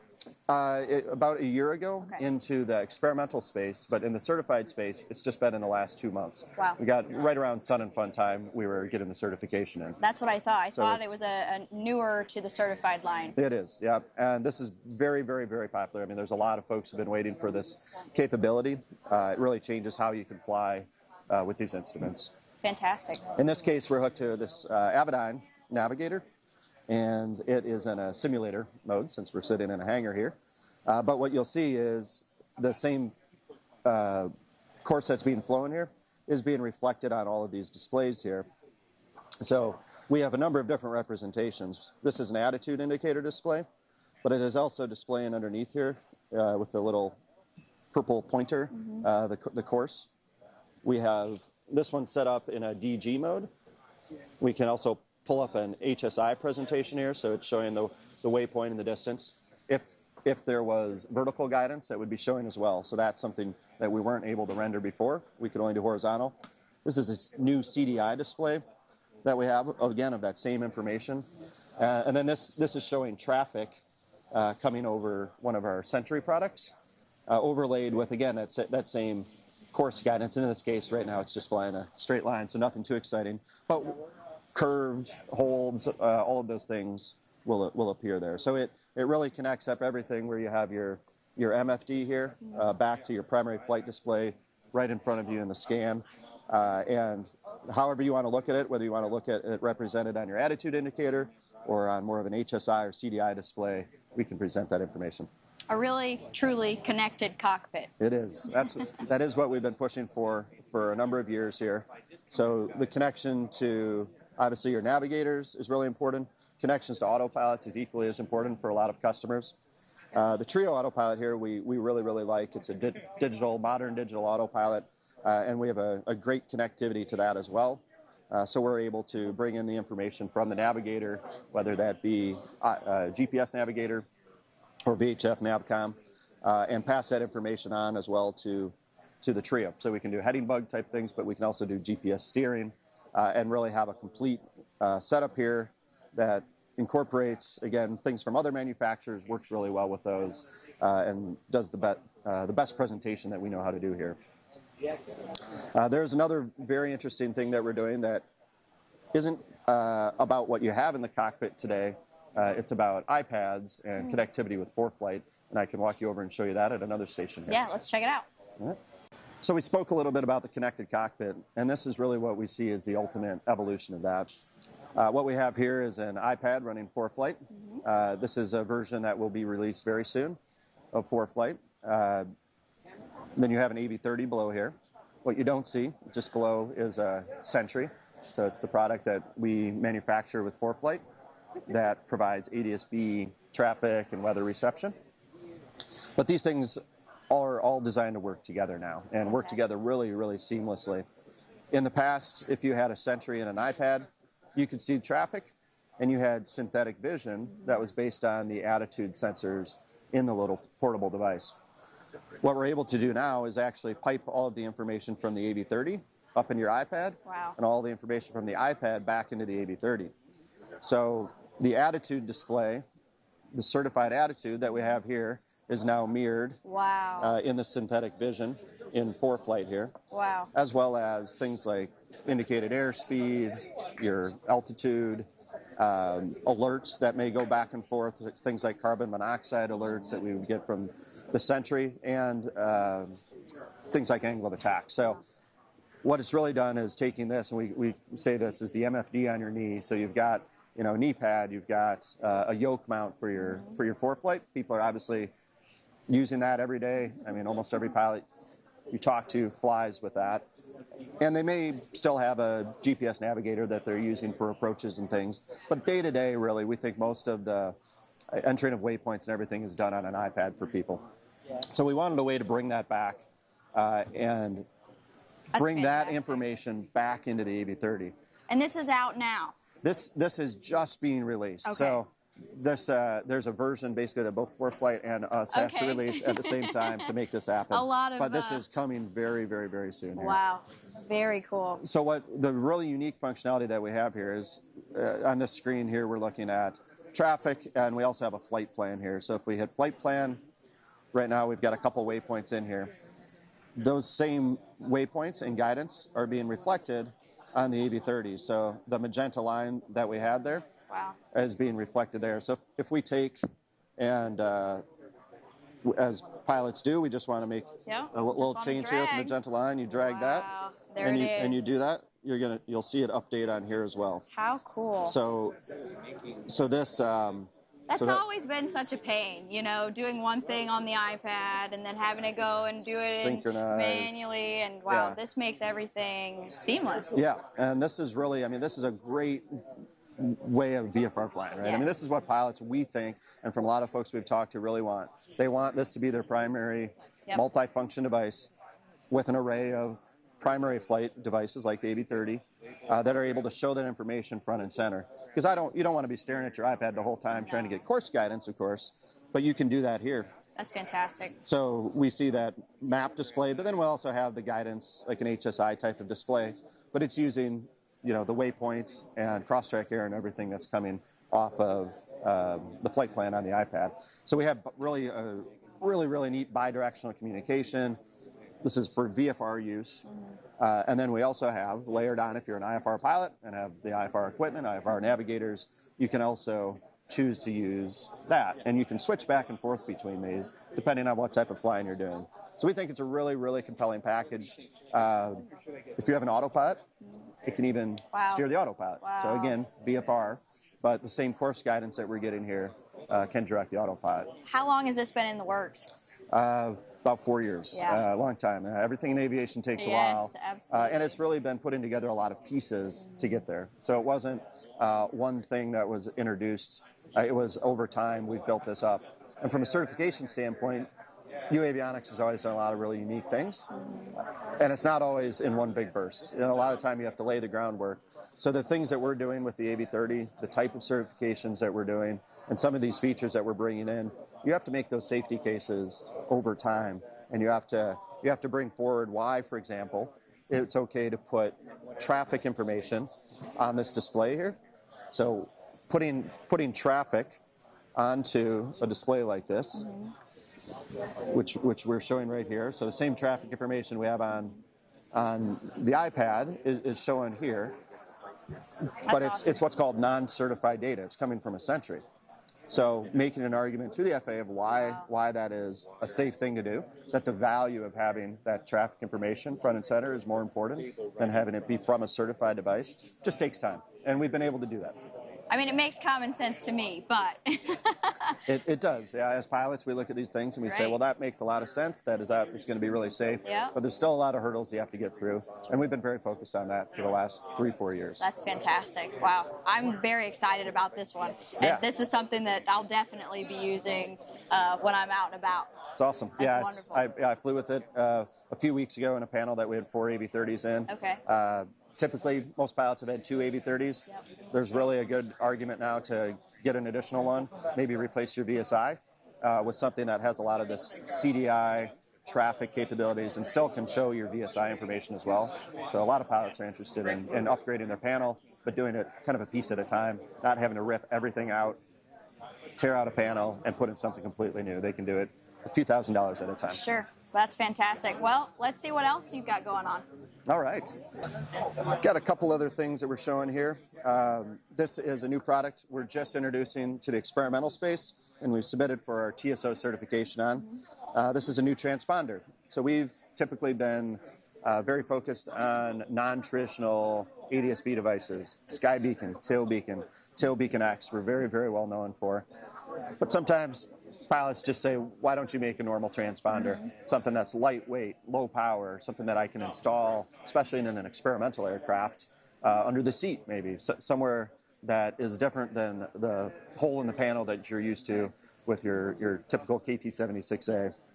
So this is our answer to that. This is called the Echo ESX, and it's a remote mount transponder that has a built-in certified GPS and built-in ADS-B transponder, and connects to the AV30 for control. So setting your squawk code, getting your barometric pressure altitude, all of that happens from the AV30 in the same way it does with our Tail Beacon X product. So this has been years of requested, us saying, well, we'll see if we'll come around to doing that. But we've really heard from the customer that they want that. So this is, yes, just about to come out in experimental, certified. We expect the TSO probably in the next month or so. And then beyond that, we'll have an STC, I would guess, early next year for anyone in a certified aircraft. That involves using your existing belly mount transponder antenna and then adding, if you don't already have one that's available, a GPS antenna to the top of your aircraft. We also have one other thing here. This is AVHFR. This is something we're working on. It's not available for sale yet, but it's a VHF nav receiver. So it's, as you can see, it's just a headless receiver. So it's not a whole new radio that you're putting in your panel, but it can receive your VHF nav data. And we're showing that here in a CDI view. And so that's able to, of course, tune in your VHF nav frequencies, ILS as well, so both horizontal and vertical, and show that. We're still working through some of the certification pathways for this, but it's really going to be a unique capability because we're able to tune in multiple nav frequencies and essentially use it as a GPS backup, so triangulate positions based on that.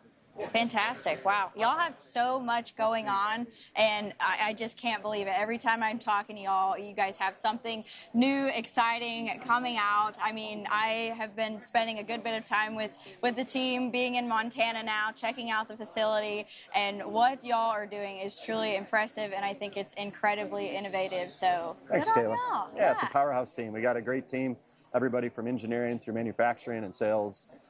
Really unique group that we've got. That's awesome. Well, thank you so much for letting us chit-chat this morning and checking out the booth. And, yeah, we hope I'll be seeing you around. I know awesome. it. Yeah, enjoy the show. Absolutely. Thanks.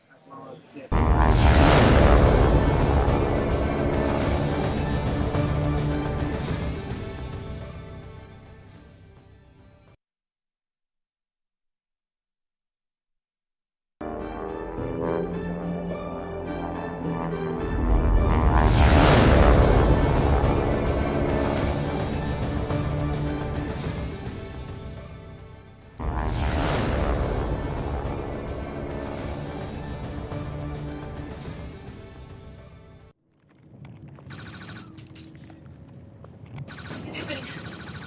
Okay. It's happening. Let's go. It's happening. Let's go. Get the bag. Get the bag. Get.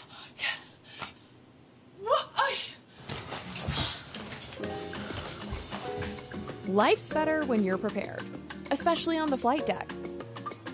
Find a red bird near you and fly like you've been there before. Next. So where do you see yourself in 5 years?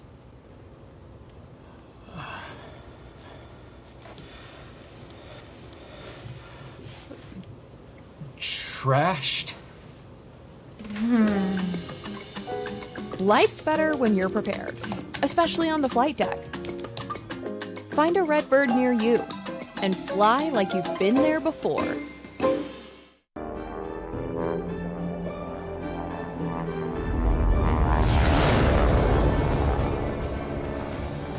It's Oshkosh Live, powered by Redbird Flight. Welcome back to Redbird headquarters here on Knapp Street in the shadow of the Air Control Tower. I'm here with Ryan Ewing. Good to be back with you. Good to be back, man. All right, an hour and a half of show down. A lot more to come, including our next guest, an incredible story. You're going to love this. I'd like to welcome to the anchor desk Russ Keith, Operation AirDrop. This is an incredible story. Russ, thanks for taking time to join us on the show. Absolutely. Thanks for having me on. Well, maybe a quick boilerplate for everybody watching at home. Tell us a little bit about a synopsis of Operation AirDrop. So Operation AirDrop, we're a 501c3 nonprofit. What we do is we fly in supplies to cut off areas after natural disasters such as hurricanes. Recently we deployed down in the Burnett, Texas area with the floods in Hill Country and Kerr County and other counties involved. But, just kind of give an idea of what we do. We had 106 airplanes fly in with supplies, and then we loaded all those supplies out on Blackhawks and Chinooks and flew them over. The National Guard helped us out there. We moved about 78,000 pounds of recovery equipment and other supplies that they needed. They'd give us a very specific list. I'd put it out on our social medias, and it just show up. It was pretty amazing. The aviation community is incredible. So Russ, I'm actually from that area, and I saw all the posts you guys did and all the work you all were doing. Talk to me a little bit about some of the challenges you all faced, because I know one of the biggest problems they had, especially out in the Kerr County area, after the flooding, was that they were trying to bring in supplies, and the military and search and rescue operations were going on, especially from the Kerrville Airport there. What kind of challenges do you all face in moving those supplies in and out while keeping those TFRs and everything else in mind? So, and that's the big thing, is just trying to stay out of the way. Right. Bring in the needs, but stay out of the way. Right. We could get squawk codes, and if we needed to get supplies into those areas, but we didn't need to do that on this particular deployment.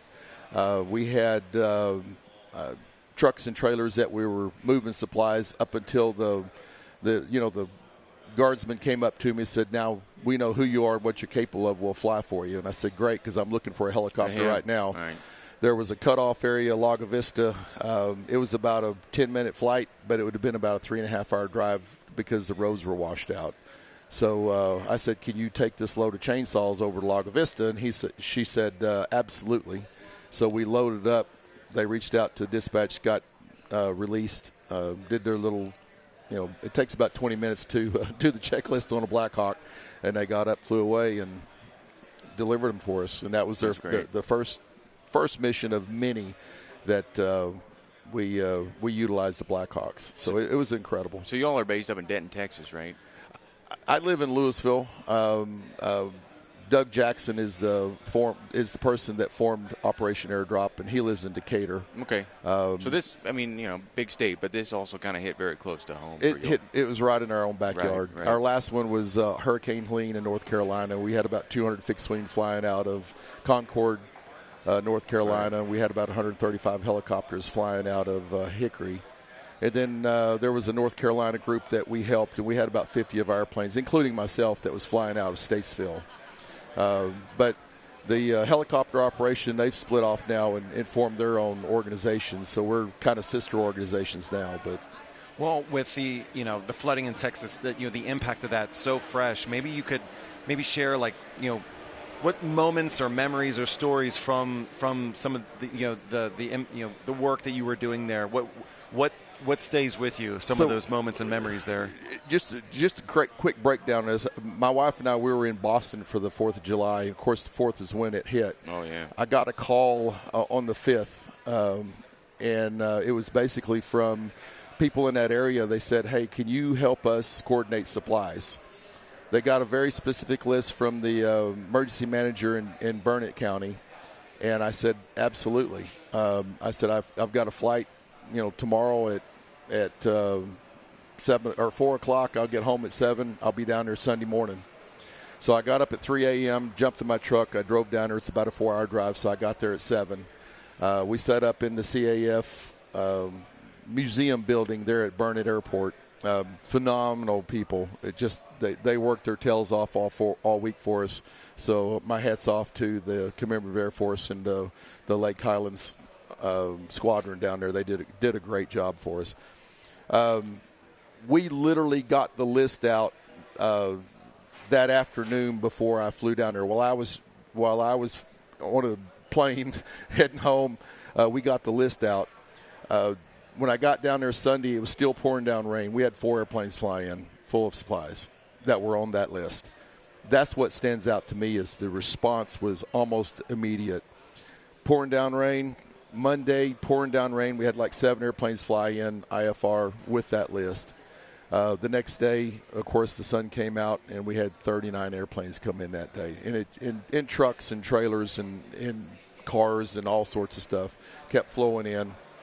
And then every day the list would change. They said, "Well, we need to take this off the list, but we need to add this to the list." So I started asking for pickle juice, of all things. And I was like, "Well, pickle juice?" And I said, "Well, if you're cramping and you drink pickle juice, evidently it stops the cramps almost immediately." And all these guys were working down in they were looking for missing people. So they were cutting away all the debris and trees and that were all tangled up and, just trying to get in under it to see what's under there. And so, and also to clear it out so that when it rains again, it doesn't flood because of all the backup from all that. Because there were piles of debris like 30 feet high. And it was just a natural dam, and they had to get rid of that. So we sent about 175 chainsaws. But they started cramping real bad, so they asked for pickle juice. So we put out, we need pickle juice, and next thing you know, we've got 4 or 5 pallets of pickle juice coming in, 4 or 5 gallons at a time. And then someone saw our post who had a connection with Best Made Pickles. And so Best Made Pickles sent us 22 pallets of 1 gallon in an 18-wheeler. And he shows up down there and says, I've got 22 pallets of pickle juice. Where would you like it? And I said, give me a minute. And so I got a location. I said, just drive it over there. And he drove it right into the heart of the need, and they unloaded it there.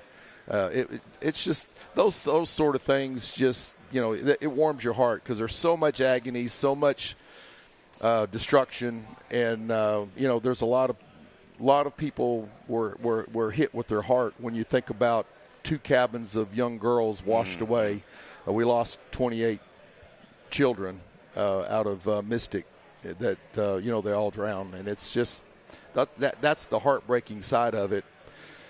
But if you get your mind off of that and you stay on the positive side, which is the only way to get through something like this, and then you look at the humanity coming from the aviation community, and I'm just blown away. I absolutely love doing what I'm doing, and I hate the reason why I have to do it, but it's got to be done, and I'll stand in that line all day long. Yeah, I know. Obviously, the people of Texas, certainly we're all grateful for the work you're doing, but maybe but obviously certainly stretches beyond Texas. You were mentioning Hurricane Helene in North Carolina. Can you share maybe a couple other events where Operation AirDrop was there? So Operation AirDrop started in 2017 when Hurricane Harvey hit Houston. So Doug Jackson, our founder, owned a trailer company, and he loaded a trailer full of supplies and took it down there and realized he couldn't get it to where it needed to be. Being a pilot, he just reached out on social media and says, hey, this is what I'm doing. Does anybody want to come help me? He had 15 planes that afternoon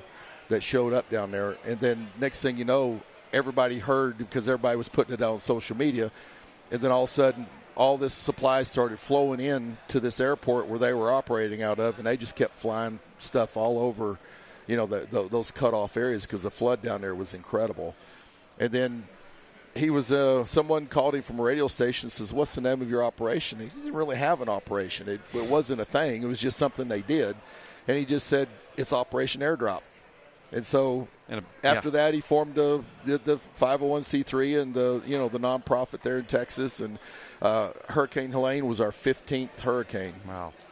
No. Well, obviously, I know people watching this are going to want to learn more and support the cause. What's the best way for people to help or find out about you? What word can we put out there for support? So you can go to operationairdrop.org. You can sign up as a volunteer or a pilot. And if, volunteering to pilots is not your thing, just hit the donate button. We've pretty well depleted. We wound up spending quite a bit more money than we brought in on in Burn It. So it'd be nice to kind of fill that bank account again, so we're ready to go for the next one because the heat of the hurricane season's not here yet. So we have a potential for at least 2 or 3 major storms this year, according to NOAA. So we need to be ready. So monetary would be a big help, so we can basically respond when we need to respond. Well, Russ Keith, we're also very grateful for you and your organization for the work you're doing and continue to do. OperationAirDrop.org is the website to learn more and support this cause. Russ Keith with Operation AirDrop. Russ. Thank you so much, sir. We do have a booth in Hangar B. A booth in Hangar B. If you're here at Oshkosh watching us live, check them out. Learn more about the organization. Incredible work there, and thank you so much for sharing the story, Thanks Russ. for having me on. Thanks, Russ. All right, let's keep the show moving. We're moving on to another segment where we're going to highlight and honor some FAA Safety Award winners. Check it out.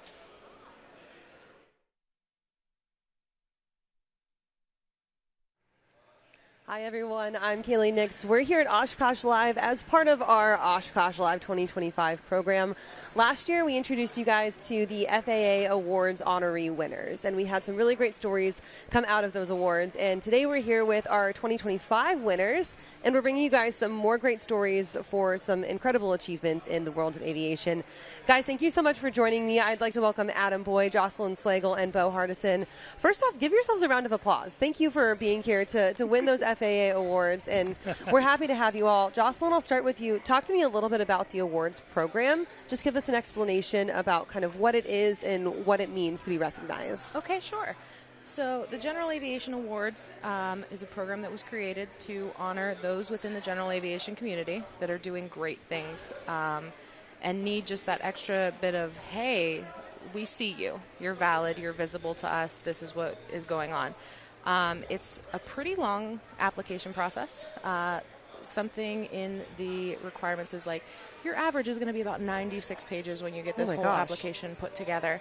Yeah. And it is a lot. Lots of questions, lots of how'd you get here, what came about, a lot of the things you're probably going to ask us here shortly. So a rigorous application process, as it should be, to be honored with, top safety honorees. And Adam, I'm going to start with you because you won CFI of the Year. Massive responsibility training up the next generation of aviators. Talk to us a little bit about your background. So I started flying when I was 16. I was mowing grass and pumping gas at the local airport, right? Worked my way through my private pilot certificate. And after college, I went into the Air Force. So I've been flying active duty Air Force and in the Air National Guard for the past 20 years. But the whole time I've been doing that, I've been flying in GA at some capacity in a local club or at an FBO. I never stopped flying at GA. So then, Bo, he mentioned pumping gas and cutting grass. That kind of leads into maintenance, I guess, in a rough way, not really. But, you're a maintenance technician of the year. Talk to me a little bit about your background and how you got into aviation. Well, kind of like Adam, I go back to being a teenager, helping out at an FBO my father had and trying to do maintenance. And I got to wash and wax a lot of airplanes. They didn't let me pump gas. I really wanted to do that. You guys all really paid your dues. Yeah. So we've been around a long time. I went to school and got out and went into the corporate world and then got back into aviation and maintenance in particular, and then started my repair station back in 2011. And I love the community. I love the industry, and it's just a joy. And it kind of starts with safety first, and it ends with safety. So I'm blessed with the fact I get to work with great people like Adam and Jocelyn, and then the people in our state in Arkansas do a great job. And I travel around, and it's a wonderful industry and great people. So, Jocelyn, your story, are you also part of the Young into Aviation crew? Did you also have to work for your dues? I still am. Before I came here, the last rainy day we had, I scrubbed the underbelly of a Seneca. Yeah, fun. It was fun. And then someone had to scrub you afterwards. Exactly. Yeah. Talk to us a little bit about your pilot story. What was that journey like? So I am a CFI now. I went through a 4-year program, got a bachelor's degree in aviation management, and then went on to get a master's degree in aviation safety. And someone asked me, okay, what are you going to do with a master's degree in aviation safety? Because you want to be a pilot, so you don't really need that, right? Well, becoming an FAA safety team representative was exactly my answer. And then putting on seminars and being able to help the community and give back in that way was really, really rewarding. And then it also helps with being a flight instructor, because what a lot of people don't recognize about the FAA safety team is it's totally voluntary. You can, you have a rainy day, you can't fly, you can go on the FAAsafety.gov and you can take a course on learning how to fly a glider. If you have any interest in doing that someday, you can go learn about anything out there that you want. All you have to do is know where to click, what to type in. So, Adam, the CFI space is obviously incredibly crucial to the safety aspect of general aviation. If you don't train your pilots well, then you have a whole other big problem on your hands. Talk to me a little bit about why you remain an active CFI and why and how that feeds into your career.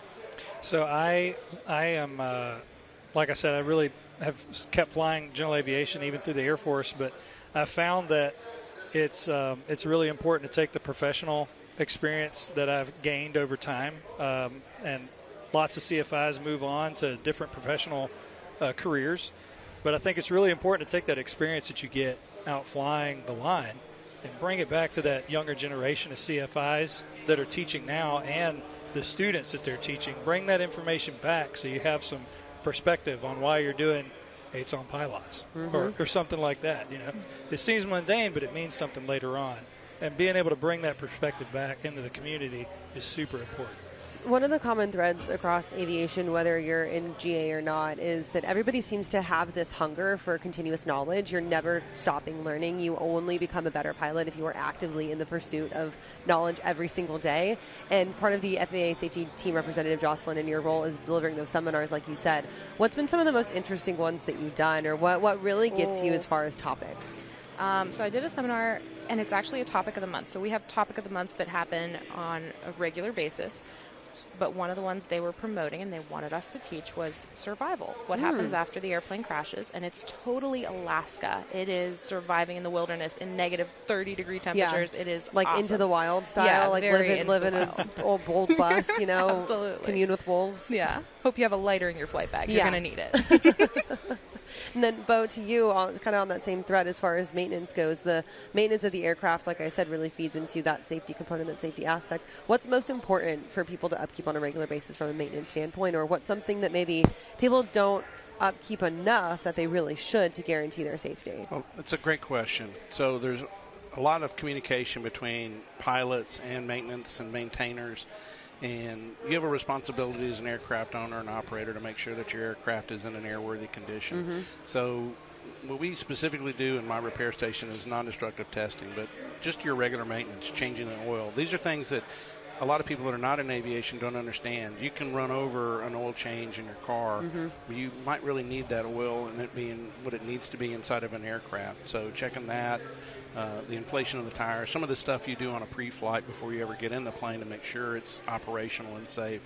But mainly just communicating and making sure they're doing regular maintenance is probably one of the most critical things. And then if they really don't understand systems within the aircraft, then making sure that they have an understanding, landing gear, what the wings do, the control surfaces, things like that are just, they go hand in hand. And our job is really to make sure that there's enough going on inside of a cockpit.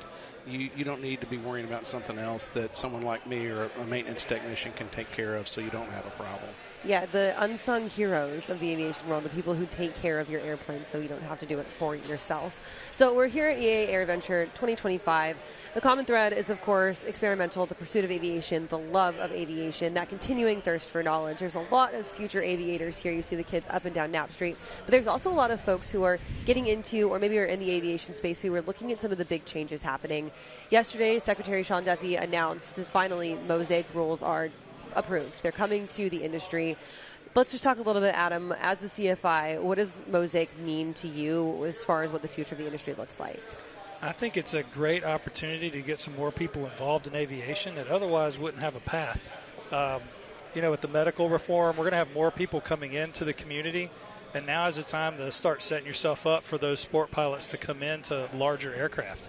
So I think it means quite a good amount of business is going to come into the flight training industry, and setting yourself up to be an instructor now and to be a competent instructor, that's going to mean a lot over the next decade as we invite all those new pilots into the community.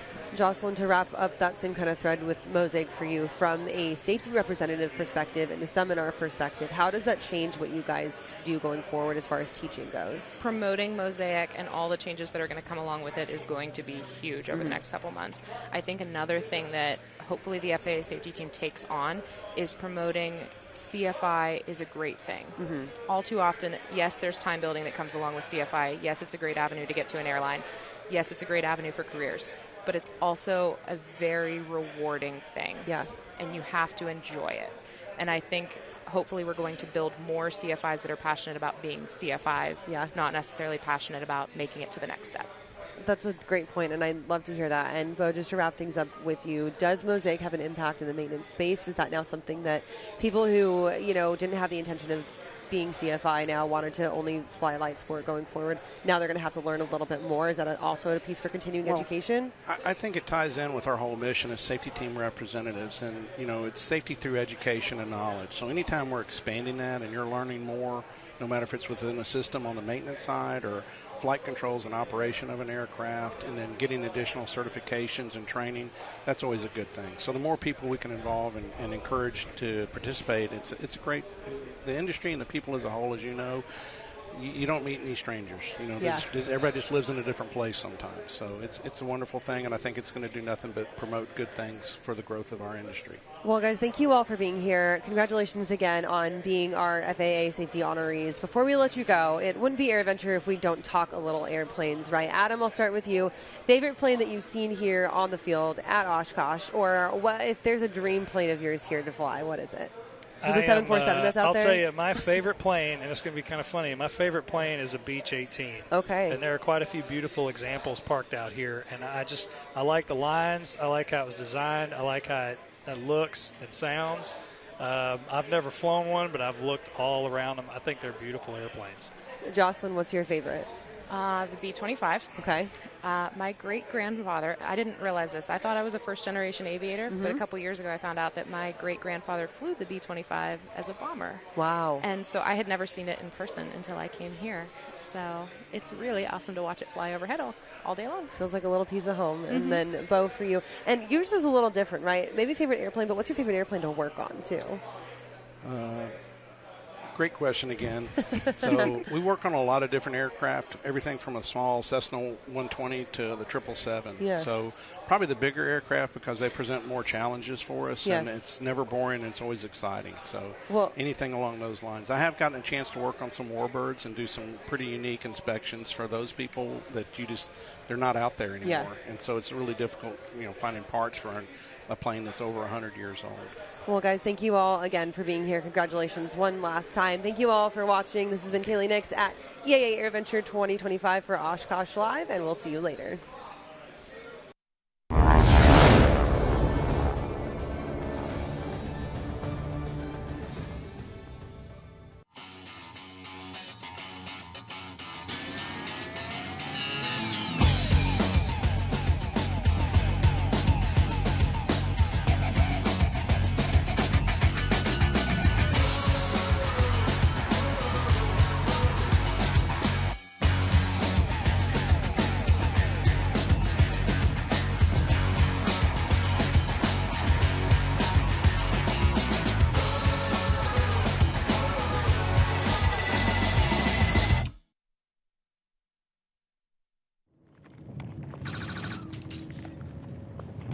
It's happening. Okay. It's happening. Let's go. It's happening. Let's go. Get the bag. Get the bag. Get. What? Life's better when you're prepared, especially on the flight deck. Find a red bird near you and fly like you've been there before. I help people. I create music. I shape the future. I am an entrepreneur. I inspire people with more than words. I ride forward. The sky is not my limit. Find your blue at MTSU. Next. So where do you see yourself in 5 years?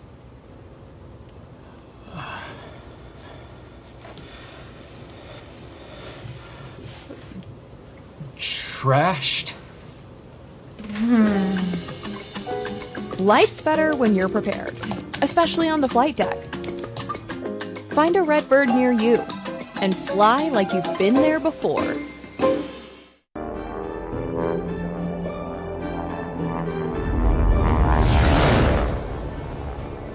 It's Oshkosh Live, powered by Redbird Flight. It's me, Sean Bean, here with, once again, the editor of Plane and Pilot, Kayla McLeod. Hey, Sean. What's up? We have a pretty awesome package coming up for you in a few minutes, highlighting Kayla's excellent adventure with the Goodyear Blimp yesterday. But first, we came across this TikTok that shows how the blimps get to Oshkosh. Ready with me to go to Oshkosh. I'm super excited because I'm going with my sister this year, and we're kind of going to be the stars of the show. Anyway, I started with an everything shower, obviously. Need to make sure I look good. Shout out to the crew for going 80 feet in the air to make it happen. Then they give me a pep talk and belly rubs 'cause I'm kind of high maintenance. Anyway, then we pack up the ground vehicles. Speaking of high maintenance, we travel with 20 people and a dozen cars because the squad rolls deep. Then final fit check and it's time to fly. See you there. Better way to lead into this next segment. So, Kayla, why don't you go ahead and tee up what the audience is going to be seeing? Oh my gosh, Sean. It was the opportunity of a lifetime. I truly don't know how else to put it. 0.006 of Americans have flown on the Goodyear Blimp. So let's get straight into it. I wanted to take you all along for the ride, so let's go. Kayla McLeod here with Plane and Pilot Magazine, and we are at Pioneer Field at EAA AirVenture Oshkosh, and we're about to go for a ride in the one and only Goodyear Blimp.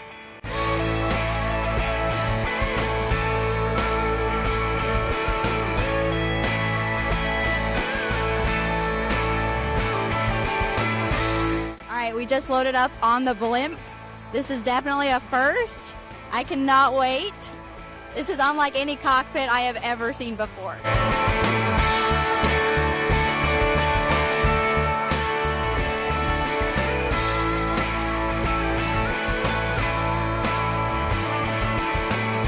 I've had the privilege of flying a lot of really cool stuff at Oshkosh, but this is unlike anything. We're literally watching the air show right now. The visibility is incredible.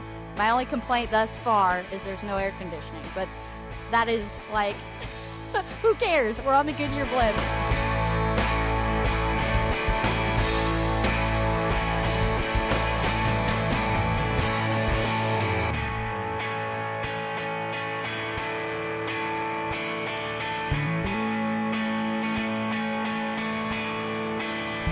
All right, I'm here with Joe, one of the Goodyear Blimp pilots. We are up over the show right now, having the time of our lives. Joe, how did you get into flying the Goodyear Blimp?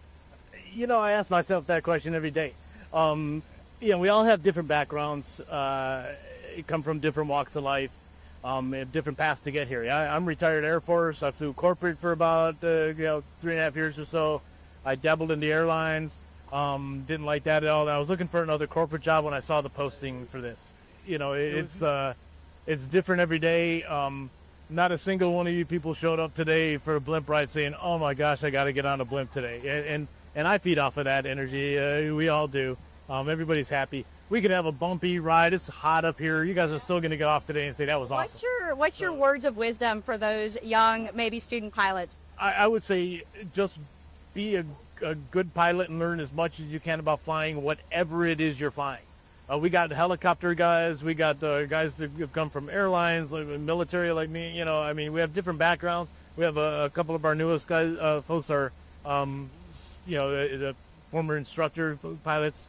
But the key is, learn as much and do as much in whatever aviation job you're doing, and until you get to the point. Learn a lot about weather, and then it wouldn't hurt to at some point go back and rehash a couple of those high school physics classes about Charles' Law, Boyle's Law, Archimedes' Principle and stuff, because you have to learn that stuff all over again when you become a Blimp pilot.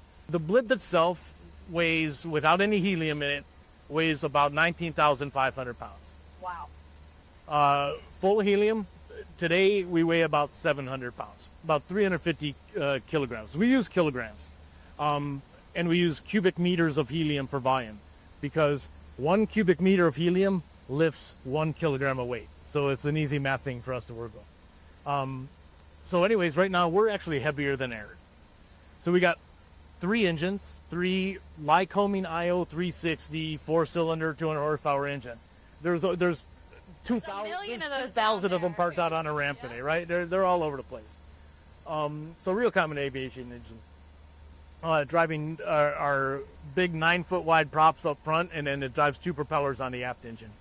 So when we take off, in order to get that 700 pounds that we weigh right now off the ground, we swivel those engines up, and that gives us our initial lift, kind of like a helicopter, right? Well, once we start moving through the air, the whole shape of the Blimp is an airfoil. So as we're moving through the air, we start to create our own lift. Now we can swivel the engines down, and they're just giving us thrust. They're flat, giving us thrust. We have 3 engines worth of thrust. And the rest of that just airfoil shape is lifting at 700 pounds. If we were to shut down the engines right now or pull them to idle and slow down, we'd lose that dynamic lift and start to sink. So as we take off and climb into the air, that helium expands. The whole big airship's filled with helium. Inside there's two airbags. So as that helium expands, those airbags deflate. We use those airbags to regulate the overall pressure. When we descend, that helium will contract again. Those airbags will reinflate. At night, it's cool out. That helium's nice and condensed. The sun comes out. It expands. Those helium bags deflate. We fly underneath a cloud here today, and it's going to cool down a little bit. The helium will condense. They'll reinflate. All day long, those bags are reinflating and inflating in order to regulate the overall pressure on the airship so it stays the same.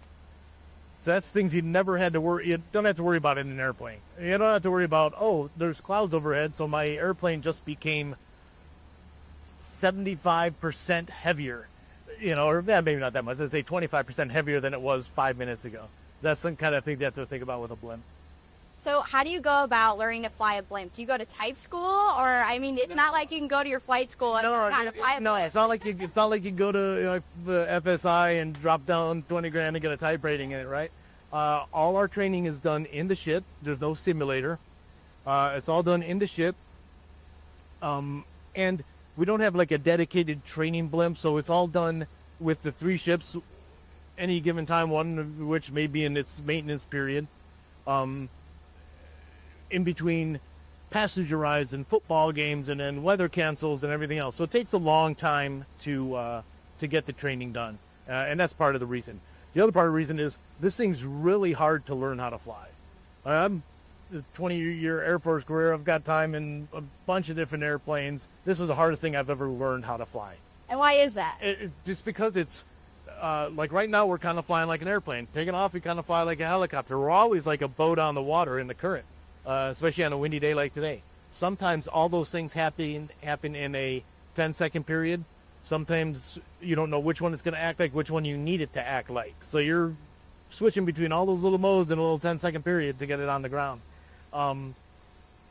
There's a lot of like little subtle cues and stuff that you pick up over time. It's not, every single airplane out there almost lands the same way, right? You got your approach speed, and then at this point over the threshold, you pull the power to idle, you flare, and you land, right? Yeah. And I know they're not all like that. I'm generalizing.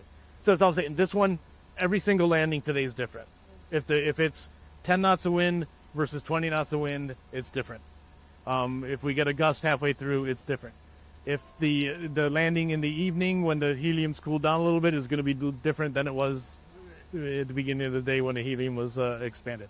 So your weights are different. Your way it reacts in the wind is different. Every time is different. So it takes a while to really kind of come to terms with that and realize that, like, okay, this isn't like every other airplane you learn or helicopter that you learn to fly in your life. So it's a different way of thinking about a different way of flying. I don't like the term seat of the pants, but there is some more like feel to the flying than just the number. We definitely certainly have numbers and limitations and stuff that we watch, but there is a lot more of a feel for it. You're finding all the time. There's no autopilot. There's usually when we're on a long flight, about every hour we'll swap out. But if Adam gets tired or you need to use the restroom, then I fly. That's the autopilot. There's no, there's nobody taking over for you mechanically. Well, that's a great question. You mentioned using the restroom. Is there a restroom on board? There is. It's right back there. It's actually got a window. We call it the loo with a view. Oh, well. And as far as I know, I think I coined that term. We all started using it a couple years ago, so I think I coined it. Yeah, the loo with a view. That's incredible. So what speeds are you guys typically cruising at? So right now for a passenger flight, we're going nice and slow. It's only going 30 knots. Mm-hmm. Our max speed, the book says 70. No way. That would be absolutely ideal atmospheric conditions, sea level, without any of the additional drag that we have on the ship. The night sign, it would add drag, antennas, and everything else. Realistically, on a pretty smooth day, we can get up to low 60s. If a day like today where it's bumpy, probably 45 knots would be about it. It'd be a really rough ride, much faster, 45 or 50. And then, of course, weather is a big thing for us. That's probably the hardest thing as a airplane pilot coming to, and not being able to just, well, let's just take off and go around that storm or over it, but because you can't outrun it. You know, I mean, we're not fast enough. You can't go high enough. So really, a lot of weather things. We don't like to be anywhere in thunderstorms or near thunderstorms. We don't like anything that's going to add weight. So heavy snow, icing, zero icing condition. We don't any kind of icing, even trace, man. We're out. And then winds, of course. You know, they affect us quite a bit. And the ship you're in right now, we got a wrap on it to look like the original Goodyear Blimp, the Pilgrim. That's incredible. Well, obviously a lot of history. What does it mean to you personally to be a part of something so historic? It's cool because, I mean, this is so much more than an aircraft and it started off as a public relations and a marketing tool, right? But it's become so much more than that. It's become it's an icon. So, people, I get, there'll be one of the other few blimps in the world flying over some city in Ogden, Texas. Is that you out there? Well, no, that's, Joe Schmo's blimp, whoever it is. But if anybody sees blimp, they think Goodyear. And that's ultimately the purpose of it is to, we want people to think when it's time to buy tires that, oh, Goodyear, that's on the top of their mind. So. Well, that's wonderful. Thank you so much, Joe, for bringing us along today, and I can't wait to look out these big windows and enjoy the view and enjoy the air show from a completely different... Yeah, it's a completely... And then the other ships out there flying around, he was just out here a little bit ago. Way down. So, okay, yeah, they're lower enough. But they're... you got pulled out. Yeah, that's a good idea. But, you don't often see other blimps from the air. So we don't operate near each other a whole lot.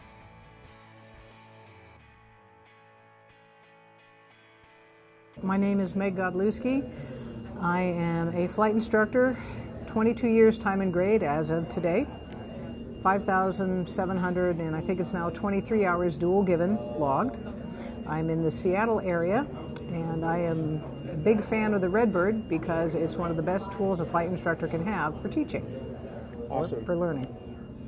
Succinctly, learning is taking place, because we have a variety of scenarios both for the VFR pilot and for the IFR pilot, and they're designed to stretch your skills and also to show you where your soft spots are and how we can fix those soft spots, things you need to work on, things that can bite a pilot in the tuchus if they're not paying attention, like flying the RNAV approach when they should be doing the VOR approach or the VOR approach and not tuning it in correctly. And they wonder why they're not getting on course, and then it dawns on them they're not using the correct device in the machine, or just getting silly with the heading indicator and not realizing it's failed on you and now you have to use your magnetic compass, things that we don't really think about when we leave the training environment. So some of the surprises I've had today, I've had people who have had their instrument certificate or instrument rating for decades, but they rarely use it. Now, I'm from Seattle, where we have so much moisture and fog. Our children are born with gills and flippers, so this idea of flying in VFR all the time is alien to me. And I am amazed. Some of them have had very good training, I'm going to guess, because they get right back into the saddle, so to speak. As far as the VFR clients go, knowing what to look at on the G1000, because it's very distracting if you're not familiar with it.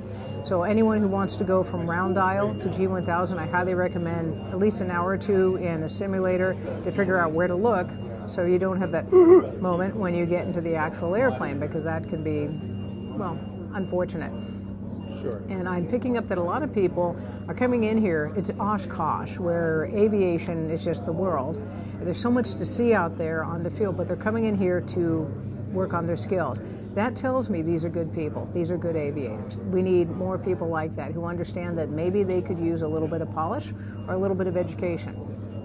Well, since most people travel to get to Oshkosh, I think doing something in the pre-PC tells you what you need to work on. So when you get back to wherever it is you're from, you can find an instructor and a Redbird, and you can work on it there. It's just basically like, you know what, I could do more homework at home. So I think it opens up the door for people who want to do more training, right? And this facility is wonderful because we have so many people in here and so many instructors. This is like our Disneyland. What I'd like to do when I've got someone who comes to me, ab initio, brand new, if I have access to a simulator, I'm going to have them fly a lap in the pattern in the simulator, because most intro flights involve a lap in the pattern, go out, practice area, maybe 10, 15 minutes, come back in. It gets rid of the, oh my gosh, what am I doing factor, because I've done it once in the sim. I show them how to use the rudders. I show them how to turn the plane. You don't have to yank the yoke all over the place like Speed Racer. I show them where the airspeed indicator is, where the altimeter is. I will do the radios because I already know they know how to talk, so that's okay. So we might go out and just fly a lap in the pattern, then we'll come back in, then we'll get the airplane, then go out, and I will remind them of what they saw in the sim as we're in the airplane. All right, there's your airspeed. So your airspeed's 90 right now, just like you saw on the Redbird. All right, now we're going to turn left to this heading, just like you did in the Redbird, using your rudder pedals, just like you did in the Redbird. It reinforces positive lessons, basically. Yes, I absolutely do. If I lived in Oshkosh, I would probably be in here probably every weekend teaching a class if I could, just to make it happen. I would love to get a bunch of maybe some college level kids who may be thinking about aviation as experience, and also for the kids who are having trouble with math, because flying is a lot of math, and this is a practical application of that. And I just think this is an incredible resource that we need to use. This is a Swiss Army knife, right? And we need to learn how to use all the tools.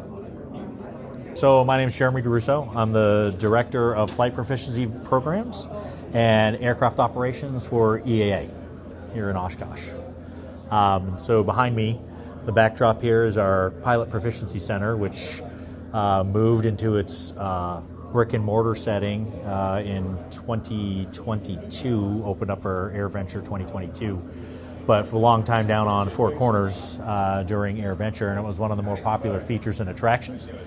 So what the advantage of moving it into its full-time home here in the brick and mortar facilities is it's a year-round operation instead of something that happened just once a year during the week of AirVenture. So what you're seeing behind me is 12 advanced aviation training devices, Redbird LDs, that now have a home 52 weeks instead of 1 week out of 51 in a crate. We've got briefing rooms, classroom facilities. We also do a lot of our in-aircraft programs. Our Sport Pilot Academy is one. We're bringing on some tailwheel programs, different things. So we're kind of growing that portfolio of offerings too. But this kind of becomes a big core component of it. As well, we've got a crosswind trainer, which we've integrated into a lot of our training programs, which has been actually highly instrumental as well as part of like Sport Pilot Academy and some of the other things we do. So what we've got here is really this unique facility that has a lot of uses. So obviously from a pilot proficiency basis for folks coming in and working on things that they're weak on, we offer things from come on in and rent a training device, bring your instructor, use one of our full-time staff instructors, fly by yourself. We have flight schools that come in and bring their students and their instructors, so we've got that. Then we create a multitude of programming throughout the year.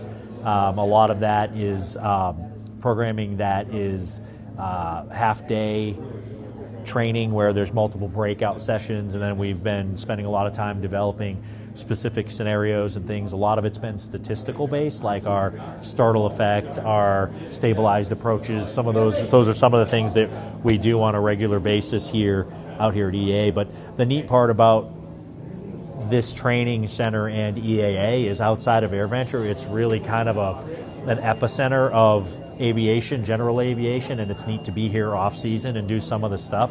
So we've got a lot of unique only in Oshkosh opportunities that happen here too, where we'll put together advanced programming with some of our partners like Community Aviation, for example, where we've done our advanced IFR, where we're hosting dinners in the museum and behind-the-scenes tours and pictures in the Mustang, and there's all different kinds of things that we do. So it's kind of a destination place. We're bringing in a lot of folks. We've had some type training folks, type aircraft folks. We had the Bonanza pilot training folks coming in this year back in May, where we configured the training devices in Barons and Bonanzas, and they spent 4 days here with their particular programming, leveraging all that kind of stuff. They did in-aircraft, the whole 9 yards. So training device stuff, it was a really, really neat event. So we got quite the breadth and depth of things that we can do with the training center itself. And that's kind of what we've been working on and putting together over a period of time. And we're now, this is our fourth, 22, 23, 24, this is our fourth AirVenture here, the year, and it keeps getting busier and busier every year. One of the interesting things that we do with the training center here is we've got this great test kitchen. And so when it comes to program development or being able to contribute in industry, for example, when we deliver our training programs that we've been doing this past year, we're really starting to hone in on the difference between a flight instructor in an airplane and an instructor in a training device. And so we're now being able to start to collect a lot of data on how to maximize instruction in a training device because we do it so much. So those are some of the things that we're really working on, dialing that in. We're looking at creating and developing programming and collaboration with the FAA and other entities in the organization, Redbird, a couple of others, of bringing things where we're able to start creating and developing programming and get that out to the general public and the masses to be able to go find training devices closer to them, but they can still get the same stuff that we're building, developing, testing here to make sure that it works and it's highly effective for the user, the end user, the learner that comes in to use. So those are some of the things we're going to continue to grow. Our in-aircraft training. Like I said, we're going to look at bringing on some tailwheel training. We're going to expand our Sport Pilot Academy, especially with Mosaic. That just got announced this week. So there's different things that we want to do with there. We're continuing to create new weekend type classes or half day classes, and or weekend classes. We're expanding our portfolio of training and instrument. Right now we're kind of laughing back as we're basically building a box of Lego pieces right now that we're building these different things in these smaller modules. But for example, one of the ones that we're building up, we're going to start to beta test this fall, is we've got an aircraft that we're going to basically fill full of Easter eggs, and we're going to do a pre-flight kind of environment outside in our courtyard here with the actual aircraft. Everybody will go through, take a shot at doing the pre-flight with their bingo card, and then it's basically going to be driving around the first flight after an aircraft comes out of annual. And so they'll be able to get into the training devices, and hopefully maybe they caught something on the pre-flight, maybe they didn't. Who knows what they're going to come up with within the training device. But in that scenario, or that one particular example, it really kind of bootstraps the emotional component of it, where you're like, well, that will never happen to me. It's like, well, actually it just did, because you didn't pick up that the castle nut on the cable for the rudder was loose and didn't have a cotter pin in it, and so now you have no rudder. So those are the types of things that we're very fortunate, and we've got the team and the support of industry to be able to do here and to elevate the level of training that we do. So I think probably the biggest lever that we can pull, that we can control, and my team will tell you, they hear me, I'm like a broken record here, but it's really understanding the value of simulation as it pertains to my personal proficiency plan. We get a lot of naysayers that come in. We get a lot of folks that it doesn't fly like my airplane, it's not as good, these types of things. And when you put them in these environments where they're like, oh, I couldn't really fly straight level very well, and this is after a warm-up session. It's not just out of the blue, right? So we build those things into our programs. But all of a sudden they're like, geez, my scan was a mess. I went through this myself. I hadn't flown in several months, and I was training down in here in the early days when we first were building the building out in the facility. And the light bulb for me went off. I was like, geez, I was all over the place with scan. My heading was off, my altitudes, and after 20 minutes, half hour in there, I could start seeing everything come back into focus. So I think if nothing more, being able to drive home to folks that come in and participate in the programs that they do, that they see that incorporating this type of training as part of their personal proficiency is wildly important. And then if we do our job right, and we have been to date, because we've seen uptick in participation, and a lot of the stuff we're doing, seeing people keep coming back for more and more and more, that they're starting to realize that, yeah, this is of value to me, and it is something I should seek out more. And so for us, the vision is, as we're building these things, is to get a lot more of what we do and make that available for folks out there in the market space that can't physically be here in Oshkosh to attend some of these events, maybe outside of AirVenture, but hopefully we'll be able to create things that they can take advantage of back in their local community, back at home with their training organization and their instructors there. But they'll be able to get all the materials and everything they need into a valid, vetted type of training program that isn't something that's, hey, let's go for a flight. I don't know, what do you want to do? Let's do this type of a thing. So that's kind of the desire of where we really want to get to, and we're slowly making strides.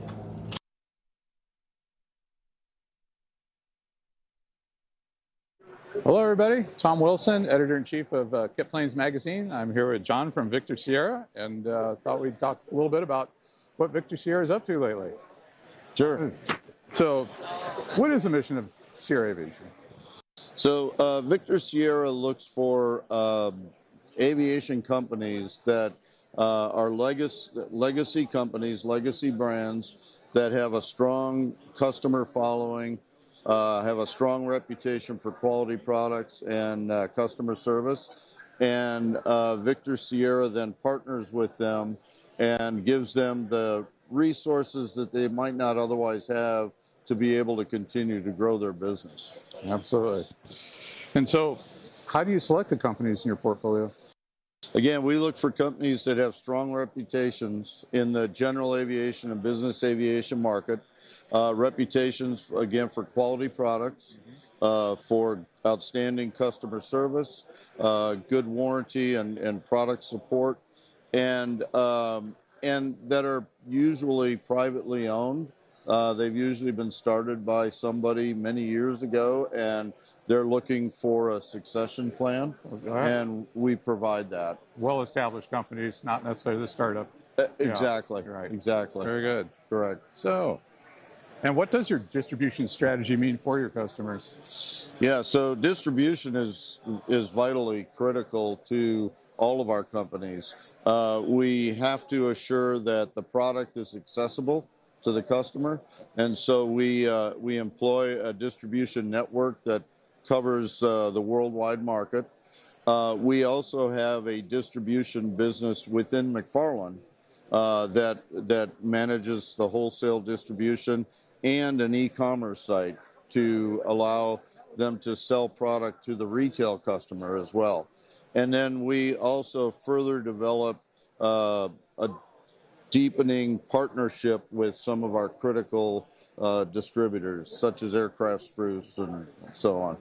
That's a big, complex business. It is. Yeah. It is. I mean, and one of the challenges I would think in this would be keeping these companies loyal to their roots. I mean, that. Yeah, very much so. And that's the thing that we really pride ourselves on is we want to preserve the legacy of their company and elevate the excellence that they've already built. And that's vitally important because so many of these companies have been started because of a passion of the owner. They're not necessarily set out to start a business, but they're aviation people, they're pilots and mechanics that have started businesses, and they've built a legacy based on their personality and who they are. And we don't want to change that at all. We just want to amplify it. You're I can't even say it. An enabler, not a changer. That's right. Yeah. Exactly. Yeah, if it isn't broke, why fix it? Right? Yeah, exactly right. So is there a bigger picture for Victor Sierra? I mean, there is. So in the last 4 years, we started with McFarland Aviation, which was Van Street's first partnership in general aviation. And then Tempest Aero Group came along, and that's when we formed Victor Sierra to give a holding company feel to the Van Street investments in business aviation and general aviation. And then we acquired APS, which is Black Steel Brakes. They also have the Aero Aviation Hose Shop, and then which is a Stratoflex hose shop. They build hoses for Lycoming and all kinds of manufacturers. And then the Superflight brand, which is the dope and fabric for the legacy aircraft. So those we acquired, and then recently we acquired AV8 Group out of Houston, which is a company they're an MRO company that overhauls landing gears for the Phenom and the Hawker. Okay.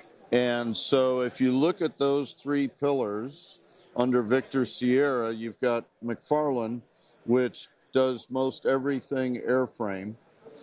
Tempest Aero Group is firewall forward, and APS with the AV8 group as part of it does everything in the undercarriage, brakes and landing gears and so on. So we're currently looking to expand and expand more into the business aviation market as well. So stay tuned because we've got several things in the works. Sounds like you're heading up. Yeah. All right. Yeah. Well, there's a lot of us depending on those parts, so keep them coming. Will do. All right, John, thank you very much. Thank you. Tom Wilson here, editor-in-chief of Kit Planes Magazine at AirVenture 2025, here with Paul Tice. And we're here mainly kind of end up talking about propellers. So, Paul, tell me how you got into this. So McFarland got into propellers about 6 years ago. In 2019, we purchased a company called Flight Resource. And ever since then, Flight Resource has been the propeller division of McFarland. Flight Resource owned about 17 STCs to fit empty propellers on single-engine piston airframes. And so really common aircraft, the 182, 180s, 185s, 206s, Bonanzas, SR-22s, SR-20s, those type of airframes. And so when we bought the company in 2019, Flight Resource wasn't doing, they were selling, but they weren't stocking anything. And so McFarland saw an opportunity really to invest in inventory really in the United States. And so we have over 100 propellers there on the shelf and support customers and kind of help that lead time shrink down a lot from the manufacturer. Are you involved at all in the STC development process, or you just pick them up as they come? Yeah, so we're working on our 172 amendment. We're working on, we're helping MT Germany with a Mooney, the development of a Mooney STC.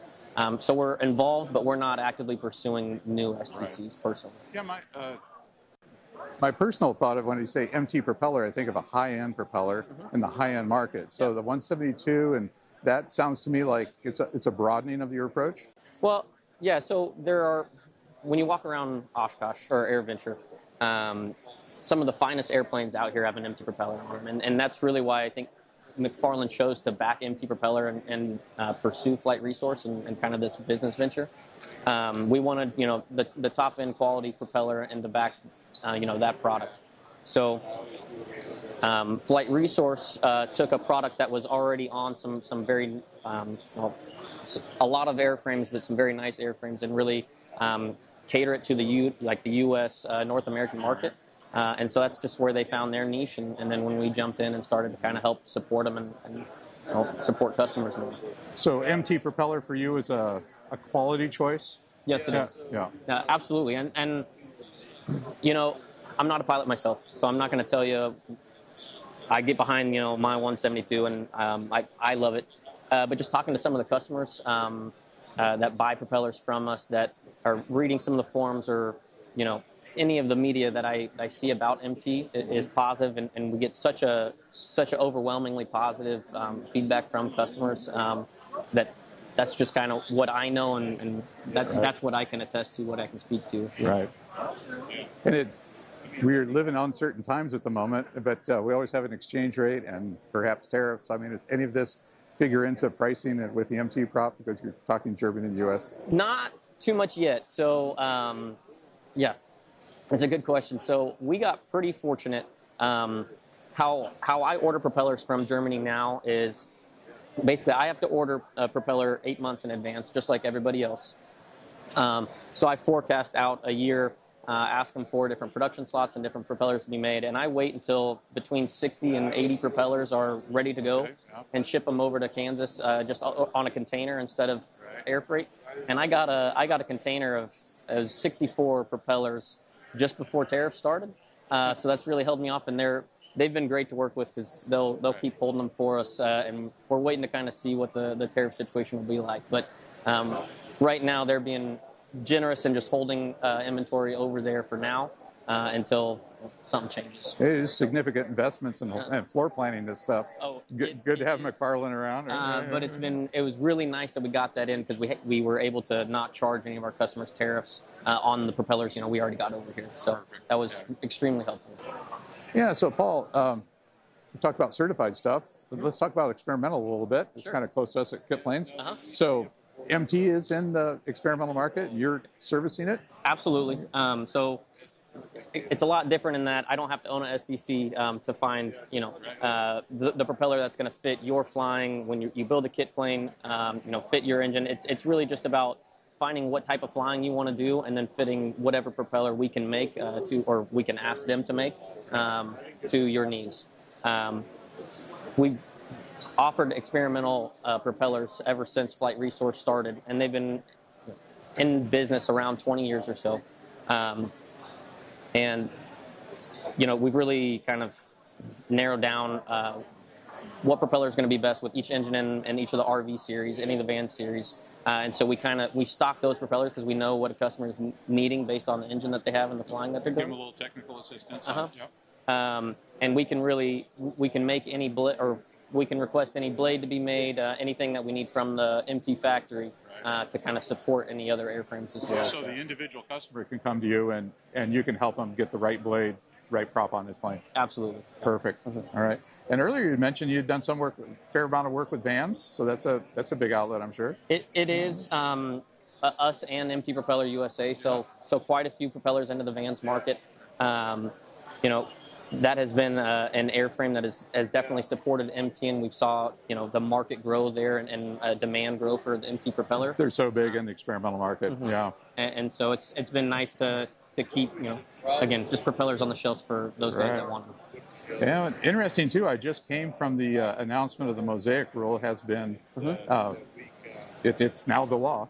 With a 1-year rollout, so that ought to really open up some propeller slots for you. Sure, and I'm not even from only the Flight Resource side of the business, but also McFarland. There's a lot of new opportunities with what Mosaic is bringing to the table. Yeah, it's pretty brave new world, really. It is. Really. Yeah. Well, we got some things to figure out and how we're going to kind of go through that. But we'll look forward to it. About it. Yep. Paul Tice, thank you very much. Thank you. All right.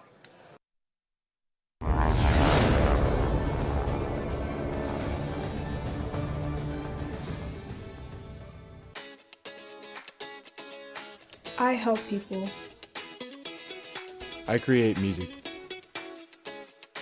I shape the future. I am an entrepreneur. I inspire people with more than words. I ride forward. The sky is not my limit. Find your blue at MTSU. Next. So where do you see yourself in 5 years?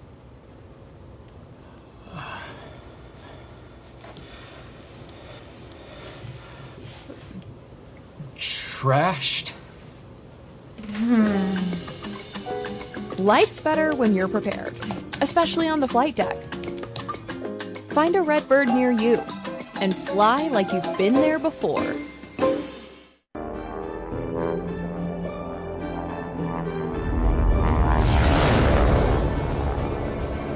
It's Oshkosh Live, powered by Redbird Flight here at EAA AirVenture, the world's largest aviation celebration. It's me, Sean Bean, staying with you here. Nearly 3 hours of coverage here on day 4. Want to make sure that I provide a quick shout out to all the sponsors that have been part of our segment sponsors for today: Avemco, Pecan Plantation, National Championship Air Races, Middle Tennessee State University, and Garmin. Thank you so much to our partners for their support. Let's keep the show moving. I'd like to do a quick introduction. Let's meet Continental's Karen Hong. Hey everyone, Kayla McLeod here with Plane and Pilot Magazine, and we are at Oshkosh 2025, and I am joined by Miss Karen Hong. You are the CEO of Continental Aerospace Technologies. How's the show going for y'all so far? So far, so good. Taylor, so nice to see you. Oh, it's so great to see you again. We've spent some time working together in the past. I am personally a big fan of the Continental Prime IO370 from y'all. You guys are located down in Mobile, Alabama. A lot has been going on at Continental over the years. You guys are celebrating your 120th anniversary. What has changed in Continental's long-standing history? Okay, so Continental's 120 years of journey is a good reflection of how the aviation has evolved. And we start engine manufacturing during the dawn of the general aviation. We also contributing to the golden age of a flight. So over the decades, we transitioned from carbureted piston to fuel injected, also the turbocharged, and now FADEC technology control power plant. And we have adapted through world wars, regulatory, and rise to the modern air mobilities. So we currently operated a highly globalized and customer-focused market, which is allow us continually powering our legacy forward by delivering reliable and sustainable and also more innovating product and service to the market and our valuable customers. That's fantastic. Well, you talk about innovation. What's coming up at Continental? Is there anything new that y'all are showcasing this week? So talking about innovations, we're so proud to introduce our helicopter specific CD170R, which is FedEx technology control and also with our latest developed software. It will bring our brand new standard and also experience for our helicopter operators. They will enjoy flying more, and we have a much more efficient and also simpler flying experience. Wonderful. Well, there's a ton of people coming in and out of the booth here this week. Lots of excitement going on. What are you most looking forward to this week yourself, Karen? Okay, this week we are looking for, of course, we just celebrated 120 years, and there's a lot of good achievements we would like to share with the markets, which is including 12 million flying hours for our accumulated Jet A flying. And also we have a brand new ERP system we just successfully launched last year, which is Oracle NetSuite. That allow us not only just to have the streamlined production, but also provide the world-class manufacturing level and principles for the high quality and also collaborations. So there's a lot, including, I would say, our brand new full responsive, including our full responsive website for both North America and also Germany. So I'm so excited. I cannot wait to tell you more my personal experience for the new upgrade or update on our website. So it's including the IPC, the illustrated part catalog with the pictures and all the information the customers need. And also we have the simulators. You can see the peak performance simulators, and you will enjoy just playing around by using your phone or laptop. Wow. Another fun part, actually now, you can go to the website to build your own engine for the Titan. You can select from crankcase, crankshaft, also accessories, and including colors. So it's so exciting. It's kind of like building your own car on a website. Now you can build your own engine on the website. Yes. Oh, that's fantastic. We're talking about innovation, we're talking about operations, and also I would like to touch base of our productions. So we do get chance to establish in-stock business module. So currently, as of today, we have 6 in-stock engines, from new, rebuild, overhaul, and overhaul exchange. Wow. So we are so excited. And earlier when I mentioned about the customer's focus, so we also have a lot of initiatives including we are currently setting up the 24/7 customer and product support network. Wow, 24/7. 24/7. 24/7. Yes. Wow, that's a big deal for someone that lives in Alaska, maybe, and it's 5 o'clock their time, but on the East Coast it's way later. That is incredible. We need to have a good system and network to support the global business and our valuable customers. So we do working on the 24/7 support network. That's incredible. That means a lot for owners. Well, Karen, thank you so much for having us. I can't wait to check in throughout the week, see how things are going for y'all. And yeah, thank you so much. Oh, thank you very much for your support.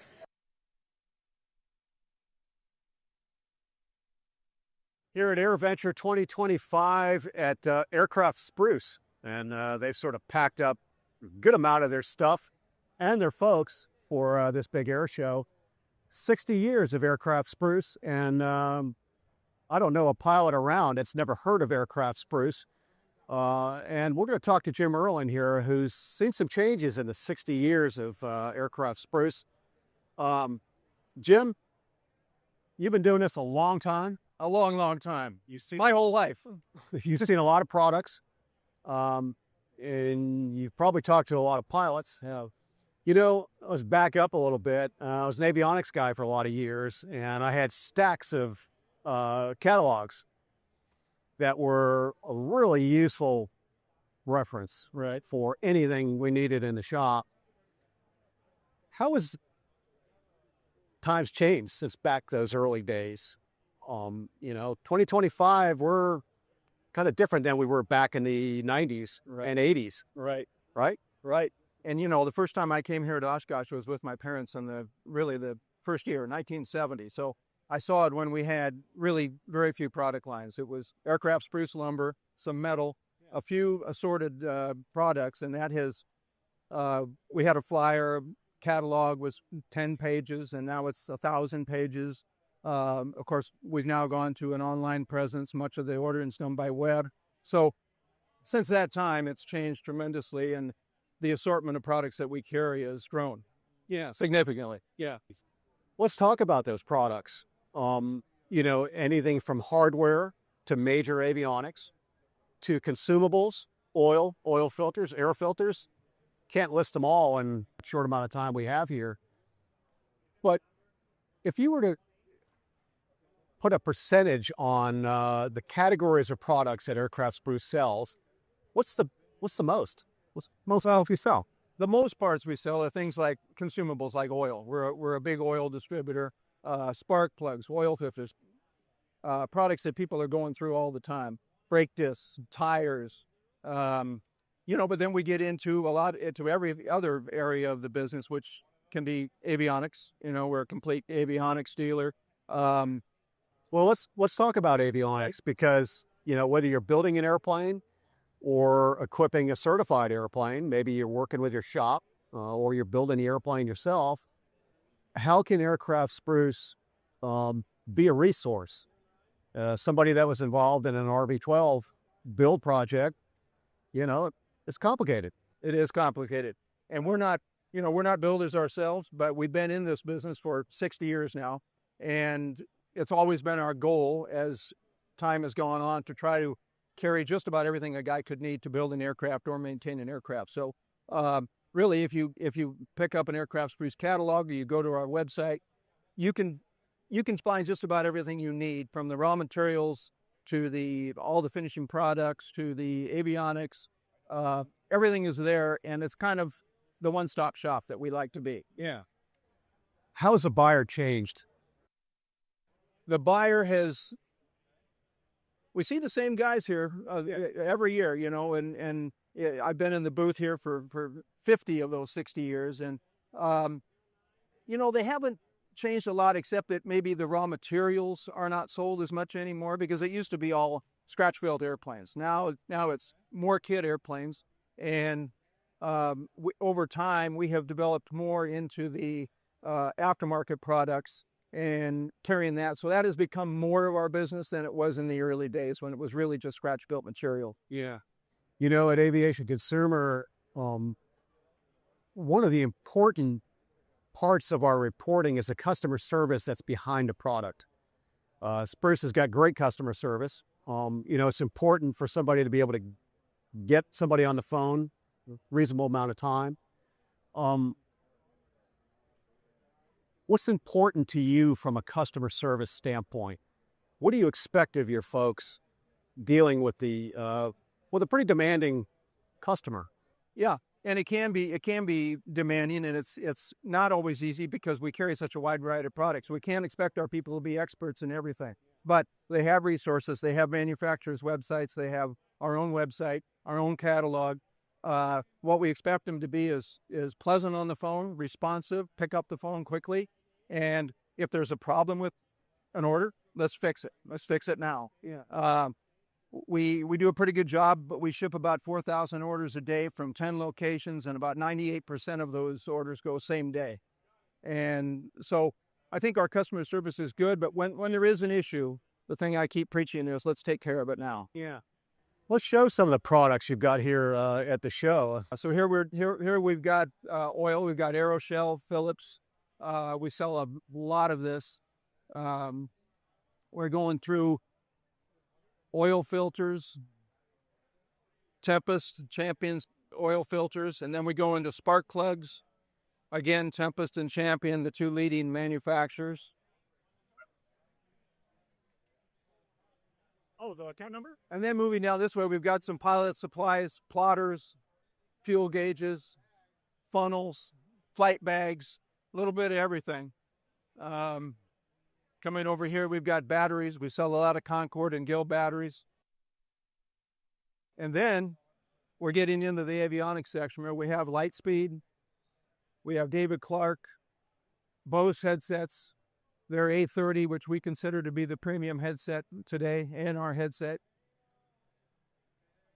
And then moving further into the avionics section, we've got some handheld radios, some Yaesu handheld radios, ICOM. And then we are a leading Garmin dealer as well. So we've got the Garmin products on the wall here, as well as Dynon. So a guy's got a full selection of anything he needs avionics-wise. There's not much that he can't get from Aircraft Spruce. Before we wrap up, how's the supply chain looking? You know, and a couple of years ago, we had issues with consumables, oil filters, right?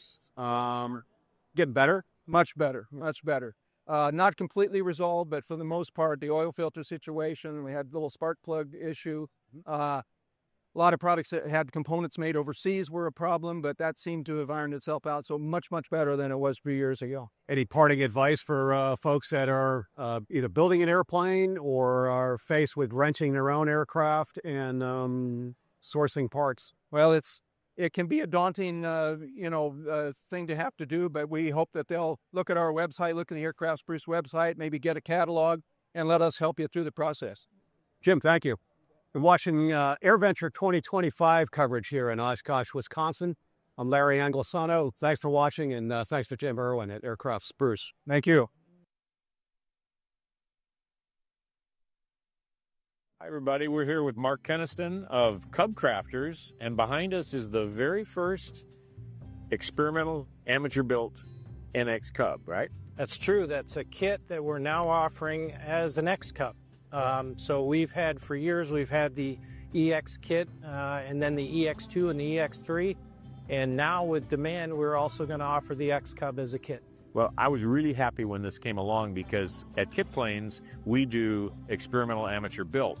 So as such, I couldn't really get my hands on the X Cubs. Right. And then you guys dropped this off at my house about a month or so ago and left it for me for 3 weeks. Yes, we We did. took this airplane to paved runways, to unpaved runways, to gravel strips, to dirt, to lake beds, and things that look like runways, and some places that didn't look like runways. And you're still smiling. And I'm still smiling because I've really, as a tail dragger pilot my whole life, I love this nose wheel on this Cub. I'm glad to hear you say that because just the other day on social media, I had somebody comment, "What's that doing on there? Why would you have that?" Right. I mean, it looks, okay, let's face it, like a tri-pacer, but you know what? Those are pretty stable airplanes. So tell us about the kit. So the kit, much like our other airplanes, is offered in a box that we have back here. That's our first one in the box. This is serial number 1. It's the kit that I was involved in building for the factory. This is it right here. It's serial number 1. It's a 215 horsepower Lycoming engine with a constant speed Hartzell prop. It has Lycoming's fuel injection and Lycoming's electronic ignition. It's 2,300 pound gross weight airplane. It's fast. You configure it with either the nose wheel like you flew. Yep. You flew this airplane. Yep. You can configure it as a tail wheel. You can do that too. You can do it with either the spring gear or the legacy triangular shaped gear. Okay. So, and I heard that this one is going to go on floats. This is going on floats. How much were you told about our floats?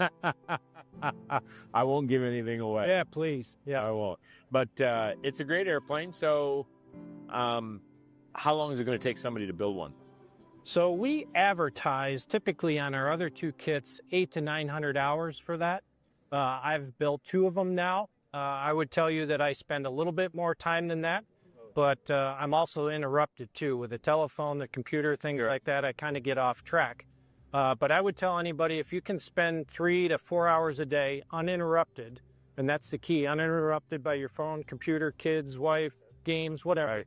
You can do it in a year or just a little bit more than a year. Okay, that's good. Flying. That's pretty good. That's sure good. And is this traditional open fabric or is this Ortex? Yes, this is exactly what we use in the factory. You're aware of the Ortex. We now offer that on our UL airplanes, but this is polyfiber. Got it. And it also has the PPG paint system on it. Okay, this is a beautifully finished airplane. Thank you. Why don't we take a little look at it and you can show us some of the features? Sure, absolutely. We'll do that. Yeah, so Paul, as you know, Piper built around 960 Pacers, but they built over 9,500 Tri-Pacers. So Jim Richmond, along with our other senior leadership team members, thought it was a great idea to have a nose wheel on the front of the airplane. This airplane will do about 95, 96% of anything anybody wants to do in a tailwheel airplane. As I said earlier, a 2,300 pound gross weight, a premium interior, that's what the X-Cub is. It's our premium top-of-the-line airplane.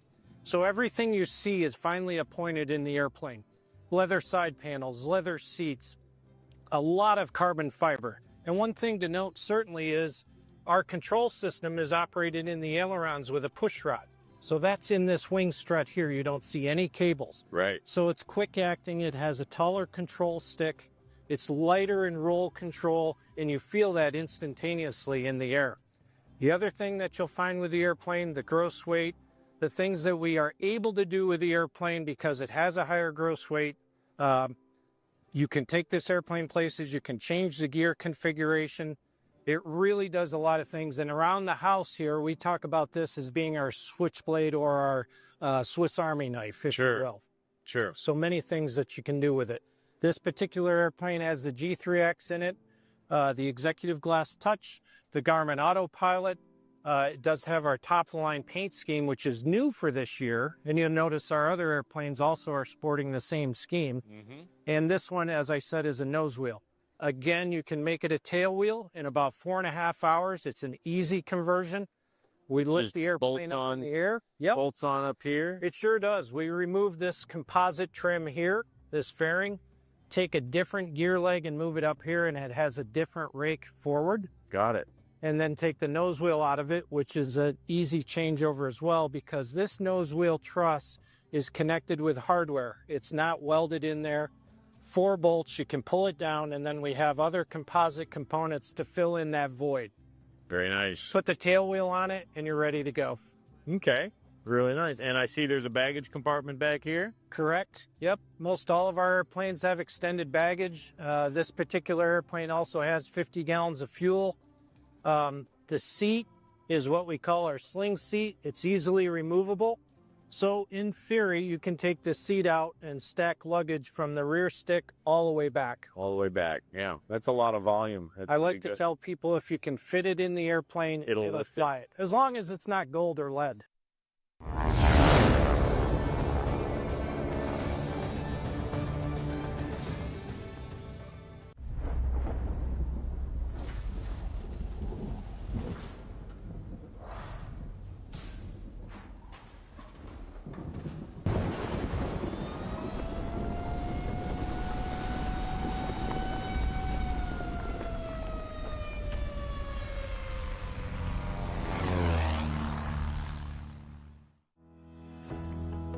Tempest plays a vital role in the industry.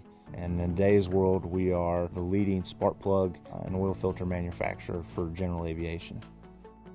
We've been able to not only release new products, but we've taken legacy products and created innovations. We take great pride, not only from a design standpoint, but from a manufacturing standpoint, all the way down to making sure the customer is satisfied with the product. Quality, innovation, performance. Tempest.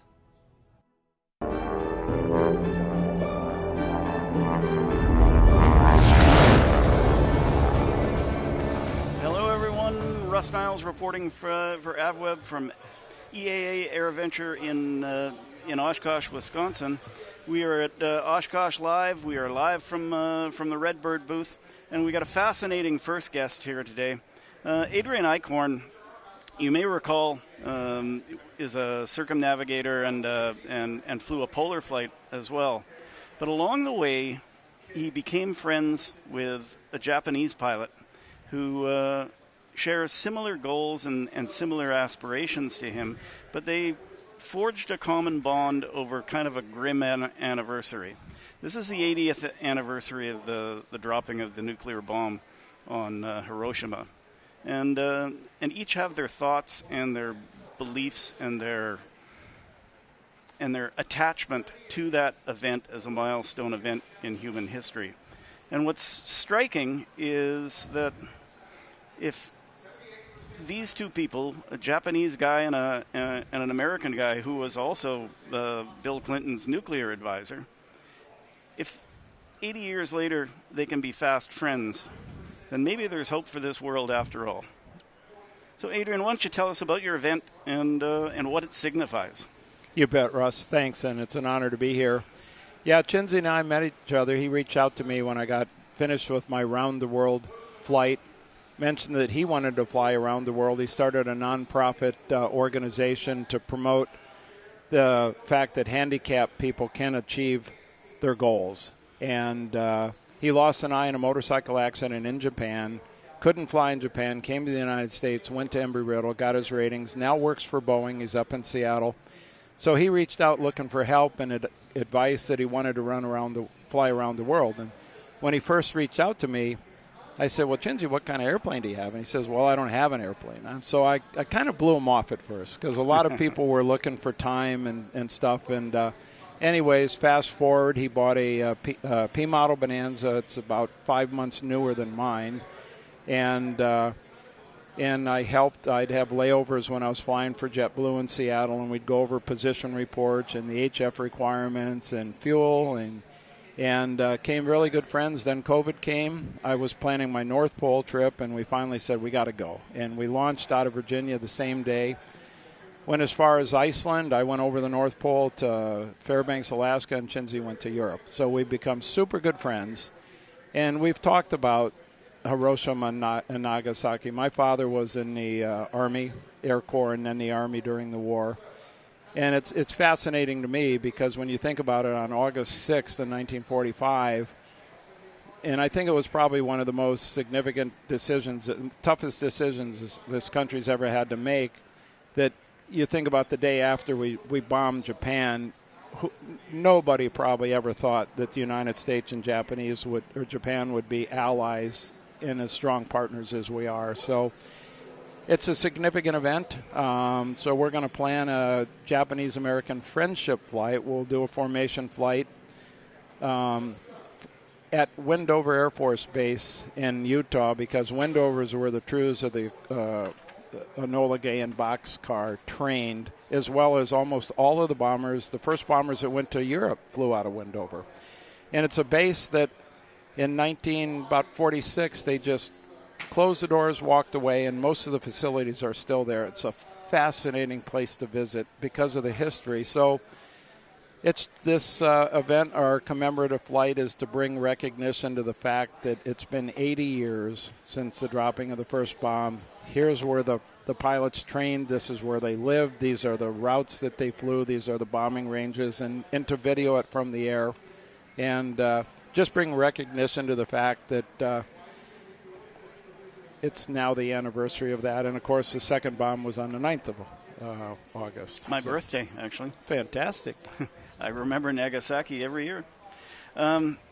Is there any public participation in this? Can the public take part in any of the events? Well, we're working on that. Not planning any big fanfare event, and I've talked with the curator of the museum there. We were reaching out to different networks to bring recognition to it, because I personally think when I turn on Fox or CNN or anything, I'm sick and tired of it, because it's the same thing every night. Republicans bashing Democrats bashing Republicans, and it's just, to me, this is kind of a good news story. It's a human interest story of two guys whose fathers, Chenzi's dad did not fight in the Japanese Defense Force, but I believe his uncle did. But now we're best of friends, and it's going to be kind of cool. Well, I want to lean a little bit in on your experience in the nuclear world. My father was an officer in NORAD. So if I ever write a book, it's going to be called Growing Up at Ground Zero, because he was at all of the bases that had big targets on them, right? Yep. When you were a nuclear advisor to the president, it was 50 years on since Hiroshima. But wasn't it sort of relevant and present on your mind in everything that you did as a nuclear advisor? Look, we've done this once and we don't want to do it again. Right. And I was there from 96 to 2000, and the plan that we had then, the unclassified plan, was called the SIOP, Single Integrated Operations Plan. And the whole foundation of the plan is to control escalation. When in the United States would not use nuclear weapons for first attempt, it was only retaliatory measures. So if we had indication of attack against North America, we would convene a strategic missile event conference, get certain people on the board, assess what was coming in, and then it was the SIOP advisors, which was, I was one of 5. We were on duty for 8 hours at the time, and make the recommendation to the president as to what option to use, because we were certified on the plan, and like all of the cabinet and government and military officers at that rank have so much responsibility. They don't need to know in all the intricacies of the plan. So the SIOP advisor would make the recommendation to the president, and it was simply your recommendation based on what was coming in. And the fascinating thing is he had 2 options, concur or non-concur. He couldn't say, well, Mr. Secretary of Defense, what do you think? Or National Security Advisor, what do you think? It was either you concur or non-concur. If he non-concurs, you terminate the conference and wait to see what happens. So pretty significant. Pretty significant. When you think about it. Now, since the Berlin Wall came down, I believe my observation is that there's a lot less concern, a lot less chatter about the end of the world. That seems to be creeping back. How does this new generation cope with a nuclear threat that may be even worse than what we lived through? Yeah, well, the Cold War is still alive and well. I don't think we need to worry about, well, it's such a crazy environment now, but for the longest time I thought we don't need to worry about the superpowers because they know the ramifications. They don't want to launch the nuclear weapons, and again, it can get out of hand in a heartbeat. But it's the rogue countries, the countries that may have nuclear capability, but they don't have the delivery systems, yes. For a nuclear weapon to be pretty effective, it's an airburst. It's a mile or so above the ground, so it's probably delivered by a bomber or a missile. And some of the countries that we're worried about don't have that capability, specifically the North Koreans. They've tried with their no-dong missiles and such, but they haven't been able to reach long targets. So it's a scary time. It's very fragile. Yeah, and anything else would be sort of nuclear terrorism, right? Right. And when I entered the Army back in 1980, the very first school I went to as an engineer officer was Atomic Demolitions Munitions School. We had tactical nukes. We had SATMs and MATMs. We had small nuclear weapons that we could jump out of airplanes with a parachute. Oh, I want that job. I know. So you go from that to strategic nukes. So the tactical nukes are pretty much all gone. So what you've got is the big weapons of mass destruction. And I hope we never see it because, and again, I think that's one of the importance of recognize an event like this and the significance that it was, I believe at the time, probably still the toughest decision this country's ever had to make, because we had the technology, we hadn't used it, we didn't really know the ramifications, and you can go on into many discussions whether we should have picked those targets or not. What difference does it make? Right. It's gonna be bad. It's gonna be ugly. Anyhow, it's been a pleasure to talk to you today, Adrian. I really hope your event goes well, and you'll send us lots of photos, and we'll get them up. On a completely different topic that is much happier and more soothing, we went out to the Seaplane base yesterday, and we got a great video of a cool airplane, a Kit Fox on floats. Mark Phelps interviewed the owner of the airplane, and we'll take it away.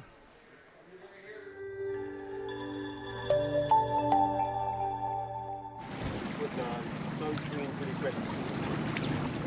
Okay, we can spin around as this is good, right? Yeah.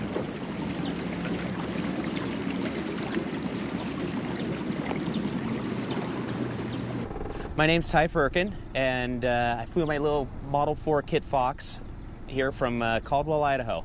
Took about 13 and a half hours, and glad to be here.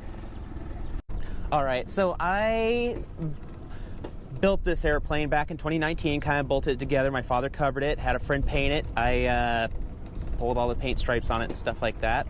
2023, I put it on floats. It's on a pair of Czech 1250s, and it is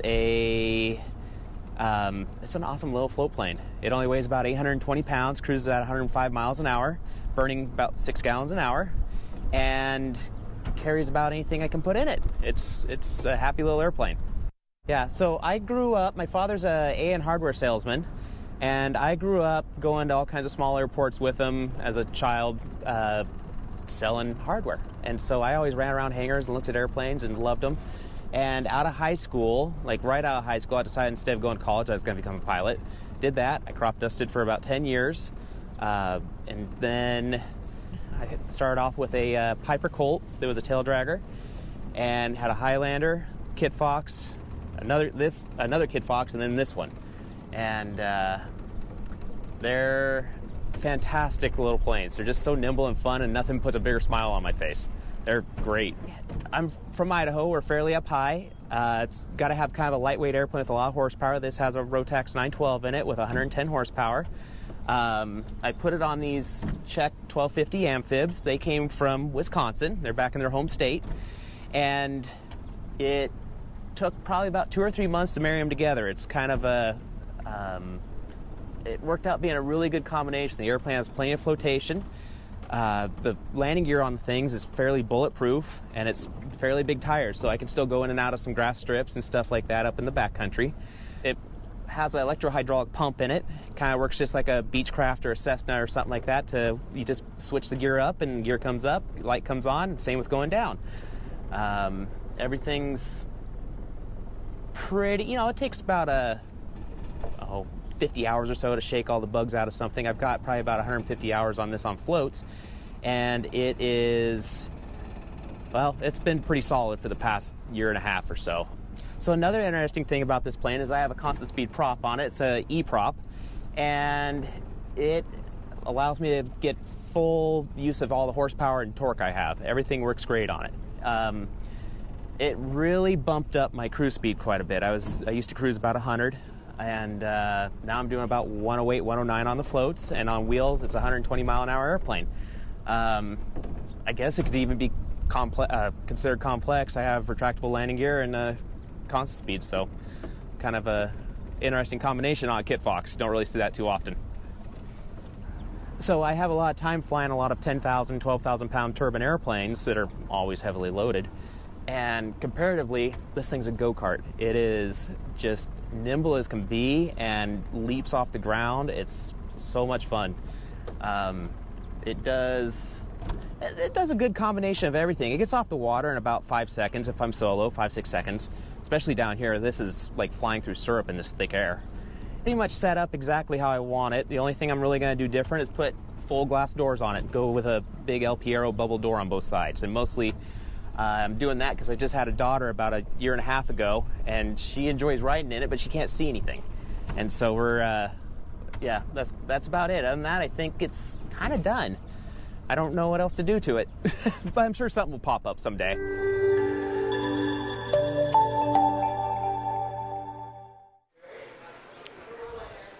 Welcome back to Oshkosh Live. This next story, actually, the video that we just showed kind of reminds me of the whole ethic of the next story.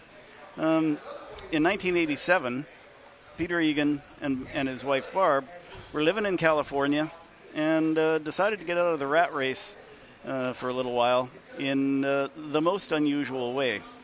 I don't know about you, but marriage, I believe, requires a certain degree of separation. Well, these two, for a whole summer, had very little separation at all. They flew 4,000 miles in a Piper Cub and camped under the wing most nights.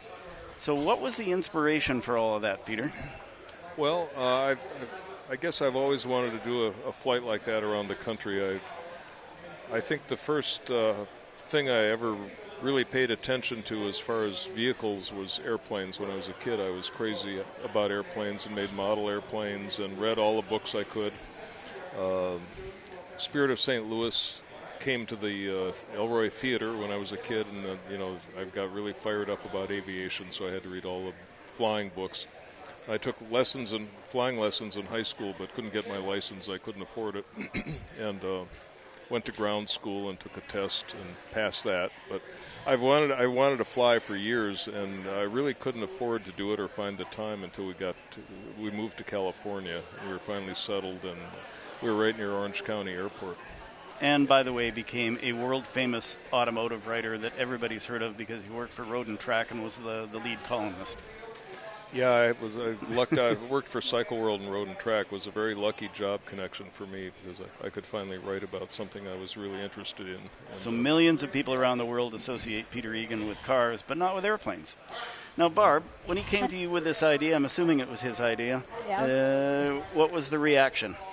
Well, I have a little bit of an adventurous spirit, and so I wanted to take lessons too.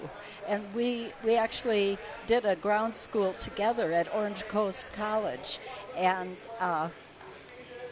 it was 4 nights a week for like 3 or 4 hours at night, and then we both passed our flight school, FAA exam. Yeah.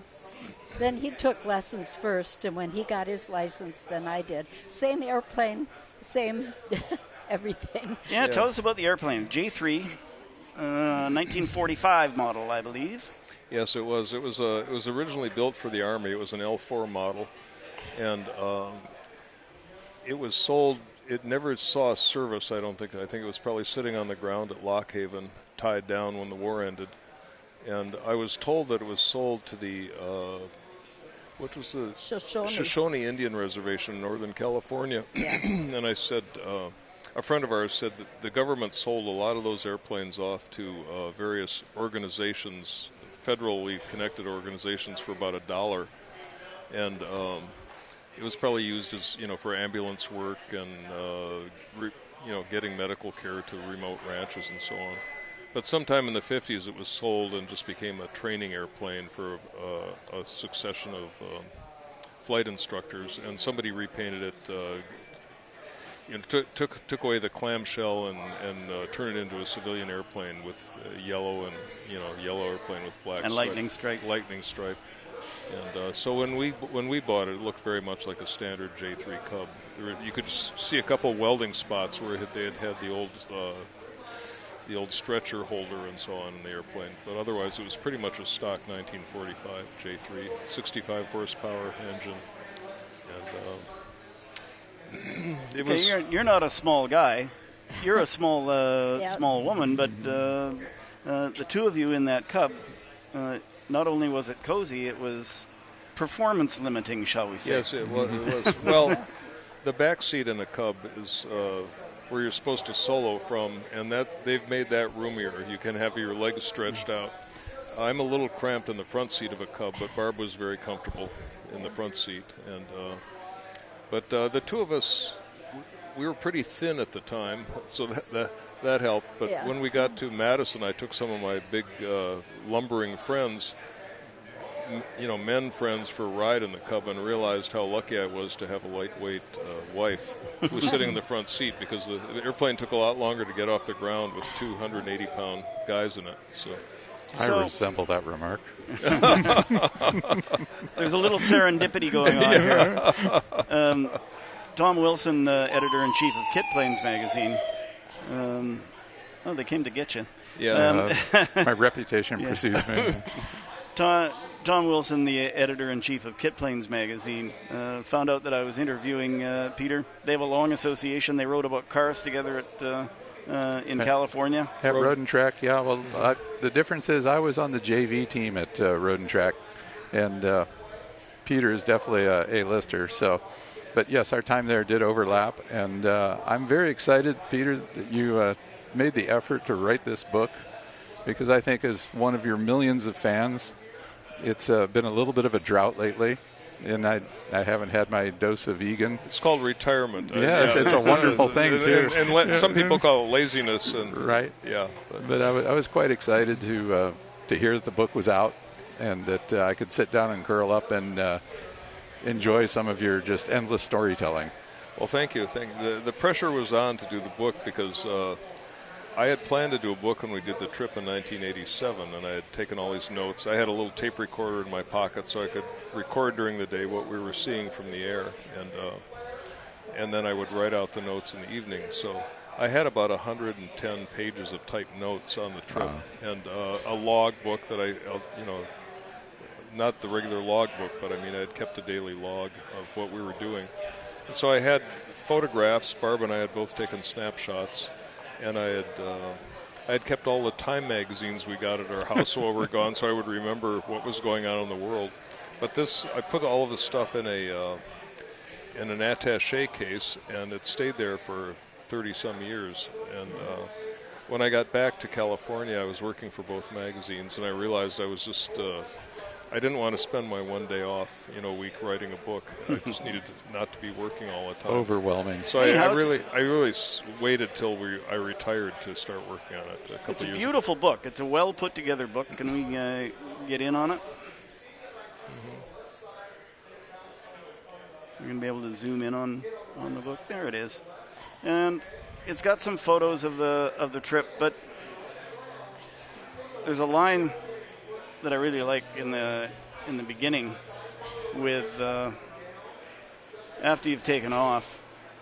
The very first thing that happened as they're launching from this airport in California is the compass broke. And yes. I haven't finished the book yet, but did the compass ever get fixed? Not until we got to Florida. We went to see my dad in Boca Raton. I think we went to the airport office of every small airport we landed at between Corona and Boca Raton, California, and nobody had a compass in stock. Boca Raton in Florida. Florida, yeah.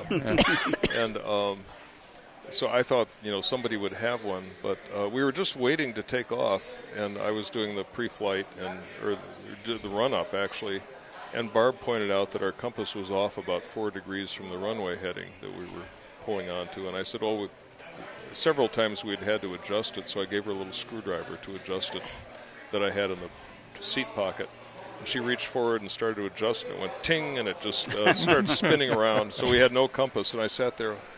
Okay, can we fly without a compass? Oh, yeah, we know the roads. We're following highways and rivers, rivers, and railroads anyway. So it was an IFR trip. I follow roads. It really was. But we made it to Palm Springs, and then we landed at small Bermuda Dunes just south of Palm Springs, and they didn't have a compass, and finally we just gave up and finally found one when we had some time in Florida. We actually had to ask at about 3 different airports in Florida, small airports, and we found one.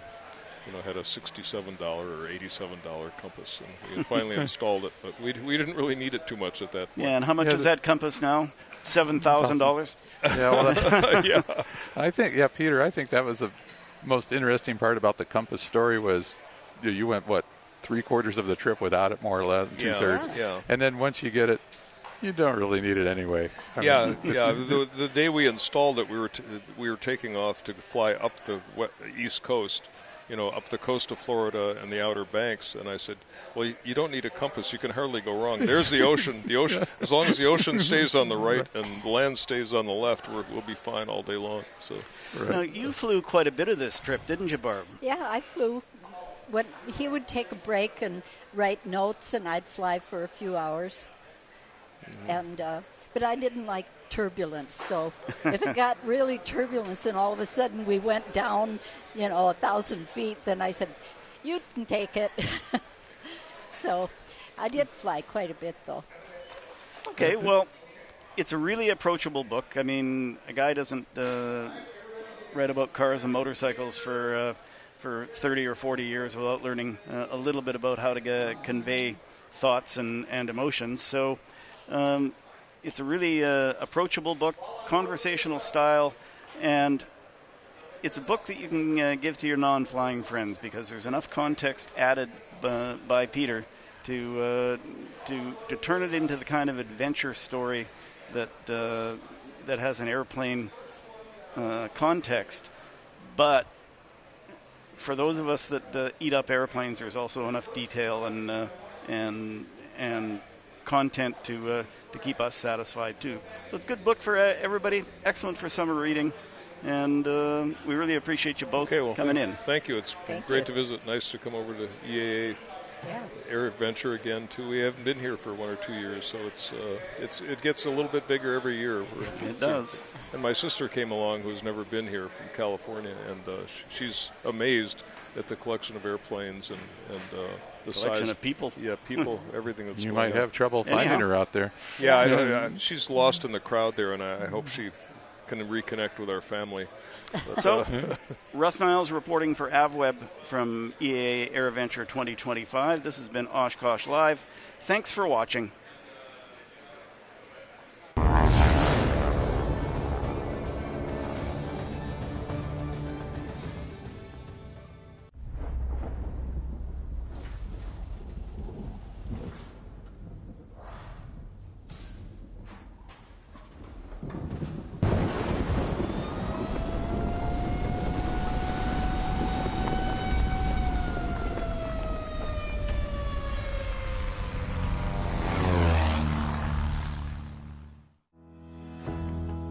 Tempest plays a vital role in the industry, and in today's world we are the leading spark plug and oil filter manufacturer for general aviation. We've been able to not only release new products, but we've taken legacy products and created innovations. We take great pride not only from a design standpoint but from a manufacturing standpoint, all the way down to making sure the customer is satisfied with the product. Quality, innovation, performance. Tempest. Next. So where do you see yourself in 5 years?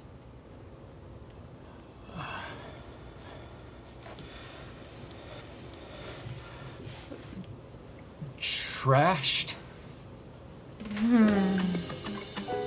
Life's better when you're prepared, especially on the flight deck. Find a Redbird near you and fly like you've been there before. I help people. I create music. I shape the future. I am an entrepreneur. I inspire people with more than words. I ride forward. The sky is not my limit. Find your blue at MTSU.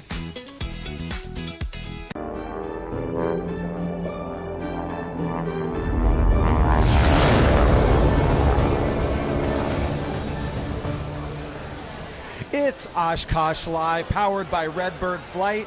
They have set us loose on the grounds of Oshkosh, and as you may be able to see, we are in the U.S. Air Force tent. Let me tell you, this place is electric. If you can take a look behind me, this place is packed.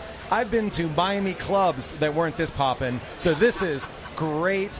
I'm here with my man Andrew Oppmann, marketing and communications point person for Middle Tennessee State University, one of the proud sponsors of Oshkosh Live. Andrew, we're here in the U.S. Air Force tent, spending some time with the Civil Air Patrol. I know MTSU has a partnership with the Civil Air Patrol. Tell me a little bit about it. Well, we couldn't think of anybody better to share the screen with than Civil Air Patrol because they're such great partners and friends. We've been with them since 2014, where we host many events on the campus at the wing or state level and the region level, but also we host a national special cadet activity called the Engineering Technology Academy. We just did it 2 weeks ago. We had cadets from all across the country attending, and what a great opportunity it was for them to see our campus and us to see them.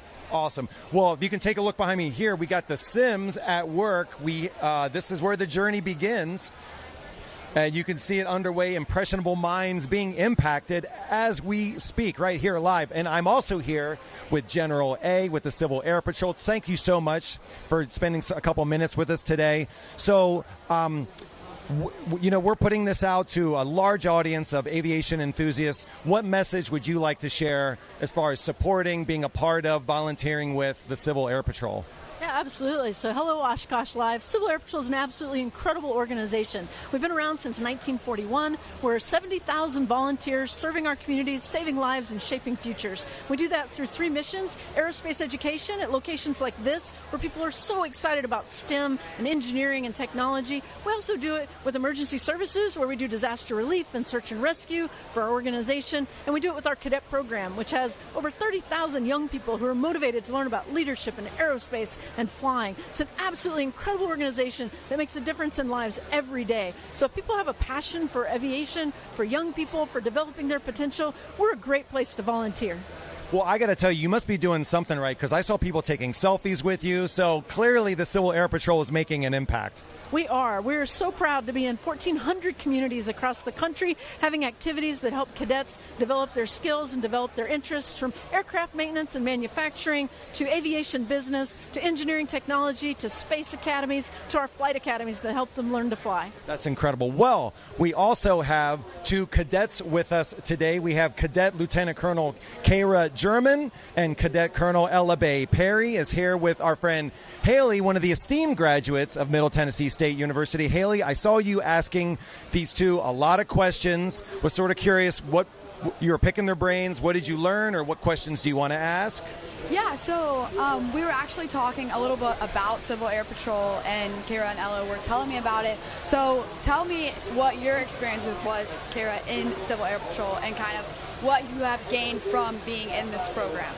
Yeah, so my experience kind of comes from my family. So my dad and brother were in that program for about 10 to 12 years. And I always told myself, I don't think I'm ever going to join. That's not for me. But then I got to a point where I was like, you know what?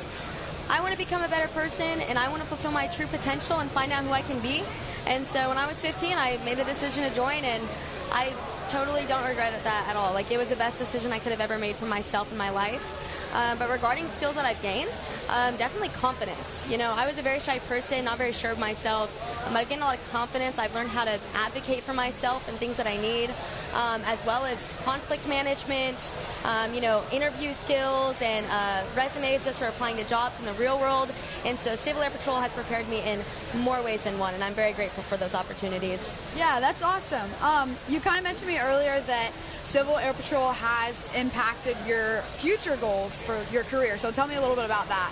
Yeah, so I never thought that I would touch aviation. Like, I was always very scared of heights. But after going on an O-flight and realizing like how cool planes are and how it's really not that bad, I discovered that I'm really into the mechanics of aviation, and so I'm actually enlisting in the Air National Guard, and I really hope to work on C-17s and be an aircraft mechanic. So that's my goal right now. That's awesome. Congrats. Ella, tell me a little bit about your experience in the program as well, and what you've gained from Civil Air Patrol. I joined Civil Air Patrol when I was like 16, and basically from that I went from like a scared junior No, like early senior high to confidence, like German said.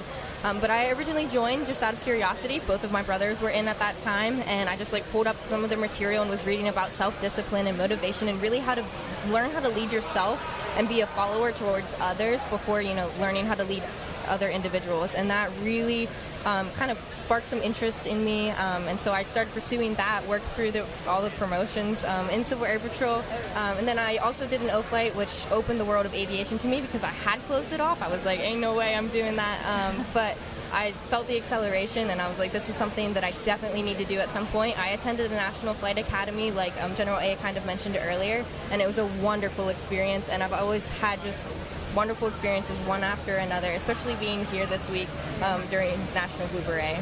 I want to ask both of you, like here at Oshkosh, see a lot of people coming up to the booth, to the desk, asking questions. What are the most frequently asked questions you get about volunteering with the Civil Air Patrol? I'd say just what it is, because people don't really understand exactly what we do. We're in a uniform, but we're still civilians, so that's often a question that they kind of ponder and ask about. And then senior members, which would be anyone 21 or older, they also wonder, like, what can we do? And honestly, the answer is that is just mentorship. I realized even in my position, I'm heading into mathematics education at Liberty University, and I've realized that I love being someone that someone can come to for questions and just helping them work through problems. And so often I talk about that when someone is asking different questions. Cadet German, same thoughts, frequently asked questions you get? I think one that I get asked the most is why I stay in this program, because, most kids my age, I'm 18, out of high school, and they're like, oh, don't you want to focus on college? Like, why still do Civil Air Patrol? And so for me personally, I've really loved the community, as well as just the culture of values that have been instilled throughout this program that keeps all of us grounded, and we share those values. And so it's just a wonderful community of supporting and encouraging people that have built me up to succeed in life. And so I really hope to serve and do the same for others. But everyone is going to have different answers for that. But that's definitely a question that I hear a lot. So General A, to bring you back into the conversation, the call to action, where can people find you? What direction you want to give our audience on how to get involved, how to support, how to be a part of it? Yeah, well, if you're a pilot or if you have other skills that might help us with one of our missions, we would love to have you check us out at gocivilairpatrol.com. Find your local unit, one of those 1,400 squadrons in all 50 states, and find out if you're a right fit for the organization and if we can offer you a great way to serve others. Well, I just want to say to the Civil Air Patrol, to you all, thank you for all you do everywhere. So it's an incredible story. Two tremendous ambassadors for the Civil Air Patrol here. Thank you, General A, for your time. And that is a wrap on Oshkosh Live, powered by Redbird Flight. It's been great spending a few moments of the week with you. Thanks so much for joining us. This is Sean Bean signing off.